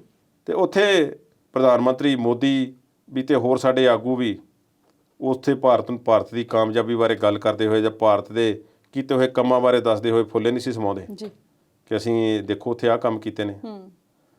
ਅਫਗਾਨਿਸਤਾਨ ਦੀ ਟੀਮ ਨੂੰ, ਕ੍ਰਿਕਟ ਟੀਮ ਨੂੰ ਭਾਰਤ ਦੇ ਵਿੱਚ ਰਹਿਣ ਬਸੇਰਾ ਦਿੱਤਾ ਗਿਆ, ਉਹਨਾਂ ਨੂੰ ਟ੍ਰੇਨਿੰਗ ਇੱਥੇ ਦਿੱਤੀ ਗਈ। ਇੰਨੇ ਜ਼ਿਆਦਾ ਕਲੋਜ਼ ਸੰਬੰਧ ਸਨ, ਆਉਣਾ ਜਾਣਾ ਬਹੁਤ ਜ਼ਿਆਦਾ ਸੀ, ਵਪਾਰ ਕਈ ਬਿਲੀਅਨ ਡਾਲਰ ਤੱਕ ਕ੍ਰਾਸ ਕਰ ਗਿਆ। ਜੀ ਉਸ ਤੋਂ ਭਾਰਤ ਨੂੰ ਕਿੰਨਾ ਕੁ ਫਾਇਦਾ ਹੋਇਆ ਹੋਵੇਗਾ ਇਸ ਗੱਲ ਦਾ ਤੇ ਅੰਦਾਜ਼ਾ ਨਹੀਂ, ਪਰ ਆਪਸੀ ਵਪਾਰ ਕਾਫੀ ਵਧਿਆ ਅਫਗਾਨਿਸਤਾਨ ਦੇ ਨਾਲ। ਡਰਾਈ ਫਰੂਟ ਵਗੈਰਾ ਵੀ ਆਉਂਦੇ ਸਨ ਤੇ ਇੱਧਰੋਂ ਵੀ ਸਾਜੋ ਸਮਾਨ ਉੱਧਰ ਨੂੰ ਜਾਂਦਾ ਸੀ। ਜੀ ਕਈ ਭਾਰਤੀ ਕੰਪਨੀਆਂ ਉੱਥੇ ਕੰਮ ਕਰ ਰਹੀਆਂ ਸਨ, ਉਹਨਾਂ ਦੇ ਬੰਦੇ ਕੰਮ ਕਰ ਰਹੇ ਨੇ, ਅੱਜ ਦੀ ਡੇਟ ਵਿੱਚ ਵੀ ਕਰ ਰਹੇ ਨੇ ਤੇ ਹੌਲੀ ਹੌਲੀ ਪੈਰ ਹੁਣ ਪਿਛਾਂਹ ਨੂੰ ਖਿੱਚ ਰਹੇ ਨੇ। ਇੱਕ ਅੰਦਾਜ਼ੇ ਮੁਤਾਬਕ 1700 ਦੇ ਲਗਭਗ ਕਾਮੇ ਦੱਸੇ ਜਾਂਦੇ ਸਨ ਕੁਝ ਦਿਨ ਪਹਿਲਾਂ ਤੱਕ, ਹੁਣ ਪਤਾ ਨਹੀਂ ਕਿੰਨੇ ਨੇ। ਕੰਧਾਰ ਦੇ ਵਿੱਚ ਕੌਂਸੂਲੇਟ ਬੰਦ ਕਰ ਦਿੱਤਾ। ਕਾਬਲ ਰਾਜਧਾਨੀ ਹੈ, ਰਾਜਧਾਨੀ ਦੇ ਵਿੱਚ ਐਮਬੈਸੀ ਹੁੰਦੀ ਹੈ ਜਿਸ ਨੂੰ ਸਫਾਰਤਖਾਨਾ ਵੀ ਕਹਿ ਦਿੱਤਾ ਜਾਂਦਾ ਹੈ। ਉੱਥੇ ਰਾਜਦੂਤ ਬੈਠਦਾ, ਐਮਬੈਸਡਰ ਹੁੰਦਾ। ਕੌਂਸਲਖਾਨੇ ਜਿਹੜੇ ਹੁੰਦੇ ਨੇ ਉਹ ਵੱਖ-ਵੱਖ ਸ਼ਹਿਰਾਂ ਦੇ ਵਿੱਚ ਹੋਰ ਸੇਵਾਵਾਂ ਉਸੇ ਮੁਲਕ ਦੇ ਵਸਿੰਦਿਆਂ ਨੂੰ ਪ੍ਰਦਾਨ ਕਰਨ ਲਈ ਖੋਲ੍ਹੇ ਜਾਂਦੇ ਨੇ। ਜੀ ਜਿਵੇਂ ਕੈਨੇਡੀਅਨ ਕੌਂਸੂਲੇਟ ਚੰਡੀਗੜ੍ਹ ਵੀ ਹੈ। ਇਸੇ ਤਰ੍ਹਾਂ ਉਹ ਕੌਂਸਲਖਾਨਾ ਕੰਧਾਰ ਦੇ ਵਿੱਚ ਬੰਦ ਕਰਨਾ ਪੈ ਗਿਆ ਕੁਝ ਦਿਨ ਪਹਿਲਾਂ ਸਰਕਾਰ ਨੂੰ, ਸੁਰੱਖਿਆ ਦੇ ਮੱਦੇਨਜ਼ਰ। ਹੁਣ ਇਸ ਵੇਲੇ ਅਸੀਂ ਜਦੋਂ ਸਾਡਾ ਪ੍ਰੋਗਰਾਮ ਵੀ ਰਿਕਾਰਡ ਹੋ ਰਿਹਾ, ਇਸ ਵੇਲੇ ਵੀ ਅਫਗਾਨਿਸਤਾਨ ਦੇ ਕਈ ਖੂੰਜਿਆਂ ਵਿੱਚ ਲੜਾਈ ਜਾਰੀ ਹੈ। ਤਾਲਿਬਾਨ ਲੜਾਕੂਆਂ ਤੇ ਅਫਗਾਨਿਸਤਾਨ ਦੀ ਜਿਹੜੀ ਆਰਮੀ ਹੈ, ਜਿਹੜੀ ਫੌਜ ਹੈ, ਅਸ਼ਰਫ ਗਨੀ ਦੇ ਲੜਾਕੇ ਨੇ। ਜੀ ਹੁਣ ਬਹੁਤ ਸਾਰੇ ਲੋਕ ਜਿਹੜੇ ਨੇ, ਜਿਹਨਾਂ ਵਿੱਚ ਜੋ ਬਾਈਡਨ ਨੇ ਤੇ ਹੋਰ ਕਈ ਆਗੂ ਨੇ, ਉਹ ਕਹਿ ਰਹੇ ਨੇ ਕੋਈ ਗੱਲ ਨਹੀਂ, ਇਹੋ ਜਿਹੀ ਘਬਰਾਉਣ ਵਾਲੀ ਨਹੀਂ, ਇੰਨੀ ਫੌਜ ਹੈ ਅਫਗਾਨਿਸਤਾਨ ਦੀ, ਉਹਨਾਂ ਨੂੰ ਜਿਹੜਾ ਹੈ ਉਹਨਾਂ ਨੂੰ ਘਬਰਾਉਣ ਦੀ ਲੋੜ ਨਹੀਂ, ਉਹ ਇਹਨਾਂ ਨੂੰ ਅੱਗੇ ਨਹੀਂ ਆਉਣ ਦੇਣਗੇ। ਪਰ ਤਾਲਿਬਾਨ ਦੀ ਗਿਣਤੀ ਦਿਨ ਬ ਦਿਨ ਵੱਧਦੀ ਜਾ ਰਹੀ ਹੈ। ਕਈ ਕੈਦੀ ਸਮਝੌਤੇ ਦੇ ਤਹਿਤ ਅਫਗਾਨਿਸਤਾਨ ਦੇ ਵਿੱਚ ਤਾਲਿਬਾਨ ਲੜਾਕੇ ਜਿਹੜੇ ਤਾਲਿਬਾਨ ਤੇ ਫੜੇ ਹੋਏ ਸੀ ਅਮਰੀਕਾ ਨੇ, ਉਹਨਾਂ ਨੂੰ ਛੱਡ ਦਿੱਤਾ ਗਿਆ ਪਿਛਲੇ ਦਿਨਾਂ ਵਿੱਚ ਤੇ ਦੁਬਾਰਾ ਜੰਗ ਦੇ ਵਿੱਚ ਸ਼ਾਮਲ ਹੋ ਗਏ ਨੇ, ਫੜ ਗਏ ਨੇ, ਹਥਿਆਰ ਚੁੱਕ ਲਏ ਨੇ। ਜੀ ਉਹੀ ਕਾਨੂੰਨ ਫੇਰ ਲਾਗੂ ਕੀਤੇ ਜਾ ਰਹੇ ਨੇ ਜਿਹੜੇ ਪਹਿਲਾਂ ਮੈਂ ਦੱਸੇ ਸਨ। ਇੱਕ ਵੇਰਵੇ ਮੰਗੇ ਨੇ ਤੇ ਤਾਲਿਬਾਨ ਨੇ ਜਿੱਥੇ ਜਿੱਥੇ ਕਬਜ਼ਾ ਕਰ ਲਿਆ, ਅੱਧੇ ਕੁ ਦੇ ਲਗਭਗ ਮੁਲਕ ਤੇ ਉਹ ਕਬਜ਼ਾ ਕਰ ਚੁੱਕੇ ਨੇ। ਜੀ ਉਹਨਾਂ ਨੇ ਵੇਰਵੇ ਮੰਗੇ ਨੇ ਕਿ 18 ਤੋਂ 45 ਸਾਲ ਦੀਆਂ ਵਿਧਵਾ ਔਰਤਾਂ ਦੇ ਵੇਰਵੇ ਸਾਨੂੰ ਦਿੱਤੇ ਜਾਣ। ਸਾਡੇ ਵਿੱਚੋਂ ਤਾਲਿਬਾਨ ਕਈ ਲੜਾਕੂਆਂ ਦੇ ਵਿਆਹ ਹੋਣ ਵਾਲੇ ਨੇ, ਅਸੀਂ ਉਹਨਾਂ ਦੇ 1, 2 ਜਾਂ 3 ਵਿਆਹ ਕਰਨੇ ਨੇ ਸ਼ਰੀਅਤ ਦੇ ਕਾਨੂੰਨ ਮੁਤਾਬਕ, ਸਾਨੂੰ ਉਹਨਾਂ ਦੇ ਵੇਰਵੇ ਦਿਓ। ਹਾਲਾਂਕਿ ਅਮਰੀਕਾ ਨਾਲ ਸਮਝੌਤੇ ਤਹਿਤ ਇਹ ਗੱਲ ਹੋਈ ਸੀ ਕਿ ਲੜਕੀਆਂ ਵਾਸਤੇ ਸਕੂਲ ਨਹੀਂ ਬੰਦ ਕੀਤੇ ਜਾਣਗੇ, ਜੀ ਪਰ ਹੌਲੀ ਹੌਲੀ ਬੰਦ ਕੀਤੇ ਜਾ ਰਹੇ ਨੇ। ਆਪਣੇ ਹਿਸਾਬ ਦੀ ਪੜ੍ਹਾਈ ਉਹਨਾਂ ਨੂੰ ਪੜ੍ਹਾਈ ਜਾ ਰਹੀ ਹੈ। ਇੱਕ ਬਰੂਦ ਦੇ ਢੇਰ ਤੇ ਬੈਠਾ ਹੋਇਆ ਅਫਗਾਨਿਸਤਾਨ ਇਸ ਵੇਲੇ ਦੁਨੀਆ ਦੇਖ ਰਹੀ ਹੈ, ਜਿਸ ਦੇ ਬਾਰੇ ਜਾਰਜ ਡਬਲਿਊ ਬੁਸ਼ ਅਮਰੀਕਾ ਦੇ ਸਾਬਕਾ ਰਾਸ਼ਟਰਪਤੀ ਕਹਿ ਚੁੱਕੇ ਨੇ ਕਿ ਉੱਥੋਂ ਅਮਰੀਕਨ ਫੌਜਾਂ ਨੂੰ ਵਾਪਸ ਬੁਲਾਉਣਾ ਤਬਾਹਕੁਨ ਹੋਵੇਗਾ, ਬਹੁਤ ਬੁਰੇ ਇਸ ਦੇ ਨਤੀਜੇ ਹੋਣਗੇ ਕਿ ਦਿਸ ਰਹੇ ਨੇ। ਤੇ ਭਾਰਤ ਨੂੰ ਵੀ ਦਿਸਣ ਲੱਗ ਪਿਆ। ਭਾਰਤ ਨੇ ਜੋ ਇੰਨੀ ਵੱਡੀ ਇਨਵੈਸਟਮੈਂਟ ਕੀਤੀ ਹੋਈ ਸੀ ਅਫਗਾਨਿਸਤਾਨ ਦੇ ਵਿੱਚ, ਕਈ ਬਿਲੀਅਨ ਡਾਲਰ ਦੀ, ਕੋਈ ਅੰਦਾਜ਼ਾ ਹੀ ਨਹੀਂ ਜਿਸ ਦਾ। ਇਸ ਦੇ ਵਿੱਚ ਵੱਡੀਆਂ ਬੱਸਾਂ ਸੈਂਕੜਿਆਂ ਦੀ ਗਿਣਤੀ ਵਿੱਚ, ਸਕੂਲ ਬੱਸਾਂ ਸੈਂਕੜਿਆਂ ਦੀ ਗਿਣਤੀ ਵਿੱਚ, ਐਂਬੂਲੈਂਸਾਂ, ਫੌਜੀ ਗੱਡੀਆਂ, ਹਥਿਆਰ, ਪਤਾ ਨਹੀਂ ਕੀ ਉਹਨਾਂ ਨੂੰ ਜਿਹੜਾ ਹੈ ਭਾਰਤ ਹੁਣ ਤੱਕ ਭੇਜ ਚੁੱਕਾ ਹੈ, ਖਾਦ ਖੁਰਾਕ ਤੋਂ ਇਲਾਵਾ ਇਨਫਰਾਸਟ੍ਰਕਚਰ ਦੇ ਤੌਰ ਤੇ। ਤੇ ਸਾਰੀ ਕੀਤੀ ਕਰਾਈ ਜਿਹੜੀ ਹੈ ਖੂਹ ਵਿੱਚ ਪੈਂਦੀ ਹੋਈ ਇਸ ਵੇਲੇ ਦਿਸ ਰਹੀ ਹੈ ਅਫਗਾਨਿਸਤਾਨ ਦੇ ਵਿੱਚ ਜੋ ਹੋ ਰਿਹਾ। ਇਸ ਕਰਕੇ ਕਹਿ ਰਹੇ ਕਿ ਭਾਰਤ ਦੀ ਸਥਿਤੀ ਇਸ ਵੇਲੇ ਜੋ ਇੱਕ ਫੇਵਰਡ ਨੇਸ਼ਨ ਦੇ ਤੌਰ ਤੇ ਅਫਗਾਨਿਸਤਾਨ ਦੇ ਨਾਲ ਸੀ, ਤਾਲਿਬਾਨ ਜੋ ਉੱਥੇ ਕਾਬਜ਼ ਹੋਣ ਜਾ ਰਹੀ ਹੈ ਜਾਂ ਹੋਣ ਸਕਦੀ ਹੈ, ਤਾਲਿਬਾਨ ਨੂੰ ਮਾਨਤਾ ਭਾਰਤ ਨੇ ਨਹੀਂ ਸੀ ਦਿੱਤੀ, ਸੰਯੁਕਤ ਅਰਬ ਅਮਰਾਤ ਨੇ ਦਿੱਤੀ ਸੀ, ਸਾਊਦੀ ਅਰਬ ਨੇ ਮਾਫ ਕਰਨਾ, ਪਾਕਿਸਤਾਨ ਨੇ ਤੇ ਇੱਕ ਅਤੇ ਹੋਰ ਮੁਲਕ ਨੇ ਦਿੱਤੀ ਸੀ। ਭਾਰਤ ਉਹਨਾਂ ਮੁਲਕਾਂ ਵਿੱਚ ਸ਼ਾਮਲ ਨਹੀਂ ਸੀ ਜਿਨ੍ਹਾਂ ਨੇ ਤਾਲਿਬਾਨ ਨੂੰ ਮਾਨਤਾ ਦਿੱਤੀ ਹੋਈ ਸੀ। ਪਰ ਇਸ ਵੇਲੇ ਦੀ ਸਰਕਾਰ ਨਾਲ ਬਹੁਤ ਕਲੋਜ਼ ਸੰਬੰਧ ਨੇ।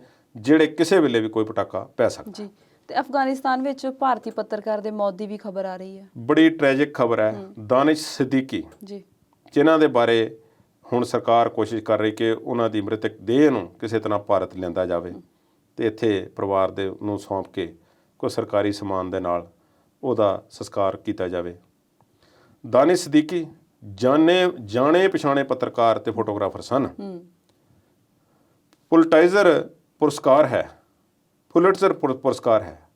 ਅਮਰੀਕਾ ਦੇ ਵਿੱਚ ਇੱਕ ਇਸੇ ਨਾਂ ਦੇ ਵਿਅਕਤੀ ਹੋਏ ਨੇ ਜਿਨ੍ਹਾਂ ਨੇ ਜੋ ਮੀਡੀਆ ਖੇਤਰ ਵਿੱਚ ਸਨ ਤੇ ਉਹਨਾਂ ਨੇ ਸਾਰੀ ਸੰਪਤੀ ਇੱਕ ਪੁਰਸਕਾਰ ਨੂੰ ਦੇ ਦਿੱਤੀ, ਜਿਸ ਦੇ ਤਹਿਤ ਹਰ ਸਾਲ ਦੁਨੀਆ ਭਰ ਦੇ ਵਿੱਚੋਂ ਪੱਤਰਕਾਰਤਾ ਨਾਲ ਜੁੜੇ ਹੋਏ ਲੋਕਾਂ ਨੂੰ ਇਸ ਪੁਰਸਕਾਰ ਨਾਲ ਸਨਮਾਨਿਤ ਕੀਤਾ ਜਾਂਦਾ। ਜੀ, ਇਹ ਵਿਅਕਤੀ ਉਸ ਪੁਰਸਕਾਰ ਨਾਲ ਸਨਮਾਨਿਤ ਸੀ। ਜੀ, ਜੀ, ਉਹ ਇਸ ਕਰਕੇ ਕਿਉਂਕਿ ਮਿਆਂਮਾਰ ਦੇ ਵਿੱਚ ਕੁਝ ਸਾਲ ਪਹਿਲਾਂ ਰੋਹਿੰਗਿਆ ਸ਼ਰਨਾਰਥੀਆਂ ਨਾਲ ਜੋ ਧੱਕਾ ਹੋਇਆ, ਉਹਨਾਂ ਦੀ ਕਵਰੇਜ ਬਹੁਤ ਬਿਹਤਰ ਤਰੀਕੇ ਨਾਲ ਕਰਨ ਲਈ ਤੇ ਦੁਨੀਆ ਨੂੰ ਜਾਣਕਾਰੀ ਦੇਣ ਬਦਲੇ ਇਸ ਨੂੰ ਇਹ ਪੁਰਸਕਾਰ ਦਿੱਤਾ ਗਿਆ ਸੀ 2018 ਚ। ਜੀ।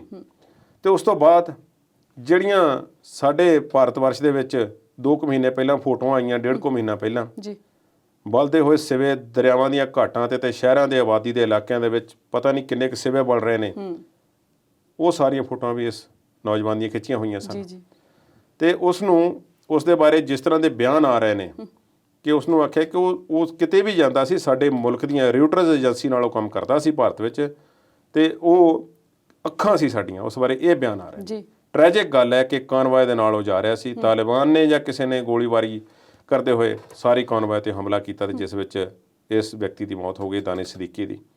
ਸ਼ਰਧਾਂਜਲੀ ਹੈ ਉਹਨੂੰ, ਪਰ ਤਾਲਿਬਾਨ ਨੇ ਇਸ ਗੱਲ ਤੋਂ ਇਨਕਾਰ ਕਰ ਦਿੱਤਾ ਕਿ ਸਾਡੀ ਗੋਲੀ ਨਾਲ ਉਸ ਦੀ ਮੌਤ ਨਹੀਂ ਹੋਈ, ਇਹ ਕਿਸ ਨੇ ਚਲਾਈ, ਅਸੀਂ ਇਸ ਦੀ ਜਾਂਚ ਕਰ ਰਹੇ ਹਾਂ, ਪਰ ਇਸ ਵਾਸਤੇ ਅਸੀਂ ਸੌਰੀ ਹਾਂ ਕਿ ਉਹਦੀ ਮਾਫੀ ਮੰਗੀ ਹੈ ਕਿ ਉਹਨਾਂ ਦੀ ਮੌਤ ਹੋਈ ਹੈ, ਪਰ ਸਾਡੀ ਗੋਲੀ ਨਾਲ ਉਸ ਦੀ ਮੌਤ ਨਹੀਂ ਹੋਈ। ਜੀ, ਤਾਲਿਬਾਨ ਤੇ ਕਿੰਨਾ ਕੁ ਯਕੀਨ ਅਸੀਂ ਕਰ ਸਕਦੇ ਹਾਂ? ਬਿਲਕੁਲ, ਇਹ ਯਕੀਨ ਤੋਂ ਬਾਹਰ ਵਾਲੀਆਂ ਗੱਲਾਂ ਨੇ, ਪਰ ਇਸ ਨੌਜਵਾਨ ਨੂੰ ਅਸੀਂ ਆਪਣੇ ਅਦਾਰੇ ਦੇ ਥਰੂ ਵੀ ਸ਼ਰਧਾਂਜਲੀ ਦਿੰਦੇ ਹਾਂ। ਔਰ ਪੱਤਰਕਾਰ ਭਾਈਚਾਰੇ ਦਾ ਵਿੱਚੋਂ ਇਸ ਤਰ੍ਹਾਂ ਦਾ ਨੁਕਸਾਨ ਹੋਣਾ, ਜੋ ਸਿਰਫ ਤੁਹਾਡੇ ਤੱਕ ਜਾਣਕਾਰੀ ਪਹੁੰਚਾਉਣ ਦਾ ਯਤਨ ਕਰ ਰਹੇ ਨੇ, ਆਪਣੀ ਜਾਨ ਜੋਖਮ 'ਚ ਪਾ ਕੇ, ਸਲੂਟ ਹੈ ਉਹਨਾਂ ਨੂੰ। ਬਿਲਕੁਲ। ਕੁਲਦੀਪ ਜੀ, ਅਗਲਾ ਮੁੱਦਾ ਮੈਨੂੰ ਬੜਾ ਹੈਰਾਨ ਕਰ ਰਿਹਾ, ਮਹਾਰਾਣਾ ਪ੍ਰਤਾਪ ਤੇ ਅਕਬਰ ਦਾ ਕੀ ਵਿਵਾਦ ਹੈ? ਅਸਲ ਵਿੱਚ ਸਮਕਾਲੀ ਸਨ ਦੋਵੇਂ। ਅਕਬਰ ਦਾ ਗ੍ਰੇਟ ਵੀ ਕਹਿ ਦਿੱਤਾ ਜਾਂਦਾ ਹੈ। ਹੁਣ ਜਲਾਲਉਦੀਨ ਮੁਹੰਮਦ ਅਕਬਰ ਤੇ ਮਹਾਰਾਣਾ ਪ੍ਰਤਾਪ ਇਹ ਰਾਜਸਥਾਨ ਦੇ ਇਲਾਕੇ ਦੇ ਵਿੱਚ ਇੱਕ ਖਿੱਤੇ ਬਦਲੇ, ਇਹਨਾਂ ਦੇ ਆਪਸ ਵਿੱਚ ਝੜਪਾਂ ਕਾਫੀ ਹੋਈਆਂ। ਜੀ, ਮੇਵਾੜ ਦੇ ਇਲਾਕੇ ਨੂੰ ਲੈ ਕੇ ਜਿਹੜੀ ਹਲਦੀ ਘਾਟੀ ਦੇ ਵਿੱਚ ਲੜਾਈ ਹੋਈ, ਉਸ ਸਥਾਨ ਤੇ ਇੱਕ ਪੱਥਰ ਲੱਗਾ ਹੋਇਆ ਸੀ 1975 ਦਾ, ਜੋ ਇੰਦਰਾ ਗਾਂਧੀ ਦੇ ਵੇਲੇ ਲਾਇਆ ਗਿਆ ਸੀ, ਜਿਸ ਵਿੱਚ ਇਹ ਲਿਖਿਆ ਗਿਆ ਸੀ ਕਿ ਇੱਥੇ ਬਹੁਤ ਜ਼ਬਰਦਸਤ ਵੱਡੀ ਲੜਾਈ ਹੋਈ ਤੇ ਜਿਸ ਵਿੱਚ ਮਹਾਰਾਣਾ ਪ੍ਰਤਾਪ ਦੀਆਂ ਫੌਜਾਂ ਨੂੰ ਪਿੱਛੇ ਹਟਣਾ ਪਿਆ। ਕੁਝ ਸਾਲ ਪਹਿਲਾਂ ਗੱਲ ਚੱਲ ਪਈ, ਰਾਜਸਥਾਨ ਦੇ ਸਿਲੇਬਸ ਵਿੱਚ ਭਾਰਤੀ ਜਨਤਾ ਪਾਰਟੀ ਦੀ ਸਰਕਾਰ ਸੀ ਜੀ, ਤੇ ਇੱਕ ਪ੍ਰੋਫੈਸਰ ਦੀ ਖੋਜ ਦੇ ਆਧਾਰ ਤੇ ਗੱਲ ਕੀਤੀ ਗਈ ਕਿ ਮਹਾਰਾਣਾ ਪ੍ਰਤਾਪ ਕਦੇ ਪਿੱਛੇ ਨਹੀਂ ਹਟਿਆ। ਮਹਾਰਾਣਾ ਪ੍ਰਤਾਪ ਨੇ ਡਟ ਕੇ ਮੁਕਾਬਲਾ ਕੀਤਾ ਤੇ ਅਕਬਰ ਬਾਰ-ਬਾਰ ਚੜ੍ਹਾਈ ਕਰਦਾ ਸੀ, ਫੌਜ ਲੈ ਕੇ ਆਉਂਦਾ ਸੀ, ਪਰ ਅਕਬਰ ਨੂੰ ਇਸ ਵਿੱਚ ਉਸ ਕਿਲੇ ਤੇ ਕਬਜ਼ਾ ਪਾਉਣ ਦੇ ਵਿੱਚ ਸਫਲਤਾ ਨਹੀਂ ਮਿਲੀ। ਇਸ ਕਰਕੇ ਮਹਾਰਾਣਾ ਪ੍ਰਤਾਪ ਕਦੇ ਲੜਾਈ ਨਹੀਂ ਹਾਰਿਆ। ਜੀ, ਇਸ ਬਾਰੇ ਰੌਲਾ ਰੱਪਾ ਹੋ ਸਕਦਾ ਹੈ, ਪਰ ਹੁਣ ਇੰਡੀਅਨ ਆਰਕੀਓਲੋਜੀਕਲ ਸਰਵੇ IAS ਜਿਹੜੀ ਅਥਾਰਟੀ ਹੈ, ਜੀ, ਉਹਨਾਂ ਨੇ ਉਹ ਪਲੇਟਾਂ ਉੱਥੋਂ ਲੱਗੀਆਂ ਹੋਈਆਂ ਜਿਸ ਦੇ ਵਿੱਚ ਇਹ ਲਿਖਿਆ ਹੋਇਆ ਸੀ ਕਿ ਮਹਾਰਾਣਾ ਪ੍ਰਤਾਪ ਦੀਆਂ ਫੌਜਾਂ ਨੂੰ ਪਿੱਛੇ ਹਟਣਾ ਪਿਆ, ਉਹ ਹਟਾ ਦਿੱਤੀਆਂ ਨੇ, ਉਹ ਲਾ ਲਈਆਂ ਨੇ। ਪਹਿਲਾਂ ਤਾਂ ਇਹ ਕਿਹਾ ਗਿਆ ਕਿ ਇਸ ਦੇ ਫੌਂਟ ਸਹੀ ਨਹੀਂ ਤੇ ਇਸ ਦੇ ਅੱਖਰ ਜਿਹੜੇ ਨੇ ਉਹ ਵੱਡੇ ਨੇ ਜਾਂ ਕੋਈ ਹੋਰ ਗੱਲਾਂ ਹੈ, ਪਰ ਫਿਰ ਕਹਿਤਾ ਕਿ ਜੋ ਇਸ ਵਿੱਚ ਲਿਖਿਆ ਗਿਆ ਸੀ ਉਹ ਵੀ ਗਲਤ ਹੈ। ਅਸੀਂ ਇਸ ਵਿੱਚ ਹੁਣ ਇਹ ਲਿਖਾਂਗੇ ਕਿ ਮਹਾਰਾਣਾ ਪ੍ਰਤਾਪ ਤੇ ਇੱਥੇ ਲੜਾਈਆਂ ਹੁੰਦੀਆਂ ਰਹੀਆਂ ਨੇ ਅਕਬਰ ਦੀਆਂ ਫੌਜਾਂ ਦੇ ਦਰਮਿਆਨ, ਜਿਸ ਵਿੱਚ ਉਹ ਪਿੱਛੇ ਨਹੀਂ ਹਟੇ ਤੇ ਉਹਨਾਂ ਨੇ ਬਹਾਦਰੀ ਨਾਲ, ਦ੍ਰਿੜਤਾ ਨਾਲ ਮੁਕਾਬਲਾ ਕਰਦੇ ਹੋਏ ਆਪਣੇ ਇਲਾਕੇ ਦੀ ਰੱਖਿਆ ਕੀਤੀ। ਸੋ ਇਸ ਤਰ੍ਹਾਂ ਦਾ ਇਤਿਹਾਸ ਜਿਹੜਾ ਹੈ, ਇਹਦੇ ਵਿੱਚ ਬਹੁਤ ਸਾਰੇ ਵਿਦਵਾਨ ਸਾਡੇ ਸੁਣ ਰਹੇ ਹੋਣਗੇ, ਦੇਖ ਰਹੇ ਹੋਣਗੇ, ਪਰ ਇਹਦੇ ਬਾਰੇ ਕਈ ਕਿਸਮ ਦੀਆਂ ਰਾਵਾਂ ਹੋ ਸਕਦੀਆਂ ਨੇ, ਪਰ ਥੋੜਾ ਜਿਹਾ ਸਰਕਾਰ ਇਸ ਪਾਸੇ ਨੂੰ ਵੀ ਸੋਚ ਰਹੀ ਹੈ। ਇਹ ਵਾਕਿਆ ਹੀ ਇਤਿਹਾਸ ਦੇ ਵਿੱਚ ਕਈ ਜਿਹੜੇ ਨੇ ਇਤਿਹਾਸਕਾਰ ਪਹਿਲਾਂ ਵੀ ਇਹੋ ਜਿਹਾ ਮੰਨਦੇ ਨੇ ਕਿ ਮਹਾਰਾਣਾ ਪ੍ਰਤਾਪ ਨੂੰ ਬਹੁਤ ਨੀਵਾਂ ਕਰਕੇ ਵਿਖਾਇਆ ਜਾਂਦਾ ਹੈ, ਜਦ ਕਿ ਉਹਨਾਂ ਦੀ ਬਹਾਦਰੀ ਦੀ ਮਿਸਾਲ ਜਿਹੜੀ ਆ ਉਹ ਆਪਣੇ ਆਪ ਦੇ ਵਿੱਚ ਬਹੁਤ ਵੱਡੀ ਹੈ। ਜੀ, ਕੁਲਦੀਪ ਜੀ, ਪ੍ਰੋਗਰਾਮ ਵਿਚਾਰ ਚਰਚਾ ਦਾ ਸਮਾਂ ਇੱਥੇ ਖਤਮ ਹੋ ਗਿਆ। ਤੁਸੀਂ ਸਟੂਡੀਓ 'ਚ ਆਏ ਤੇ ਮਹੱਤਵਪੂਰਨ ਜਾਣਕਾਰੀ ਸਾਡੇ ਨਾਲ ਸਾਂਝੀ ਕੀਤੀ, ਤੁਹਾਡਾ ਬਹੁਤ-ਬਹੁਤ ਸ਼ੁਕਰੀਆ ਤੇ ਸਾਡੇ ਦਰਸ਼ਕਾਂ ਦਾ ਵੀ ਬਹੁਤ-ਬਹੁਤ ਸ਼ੁਕਰੀਆ।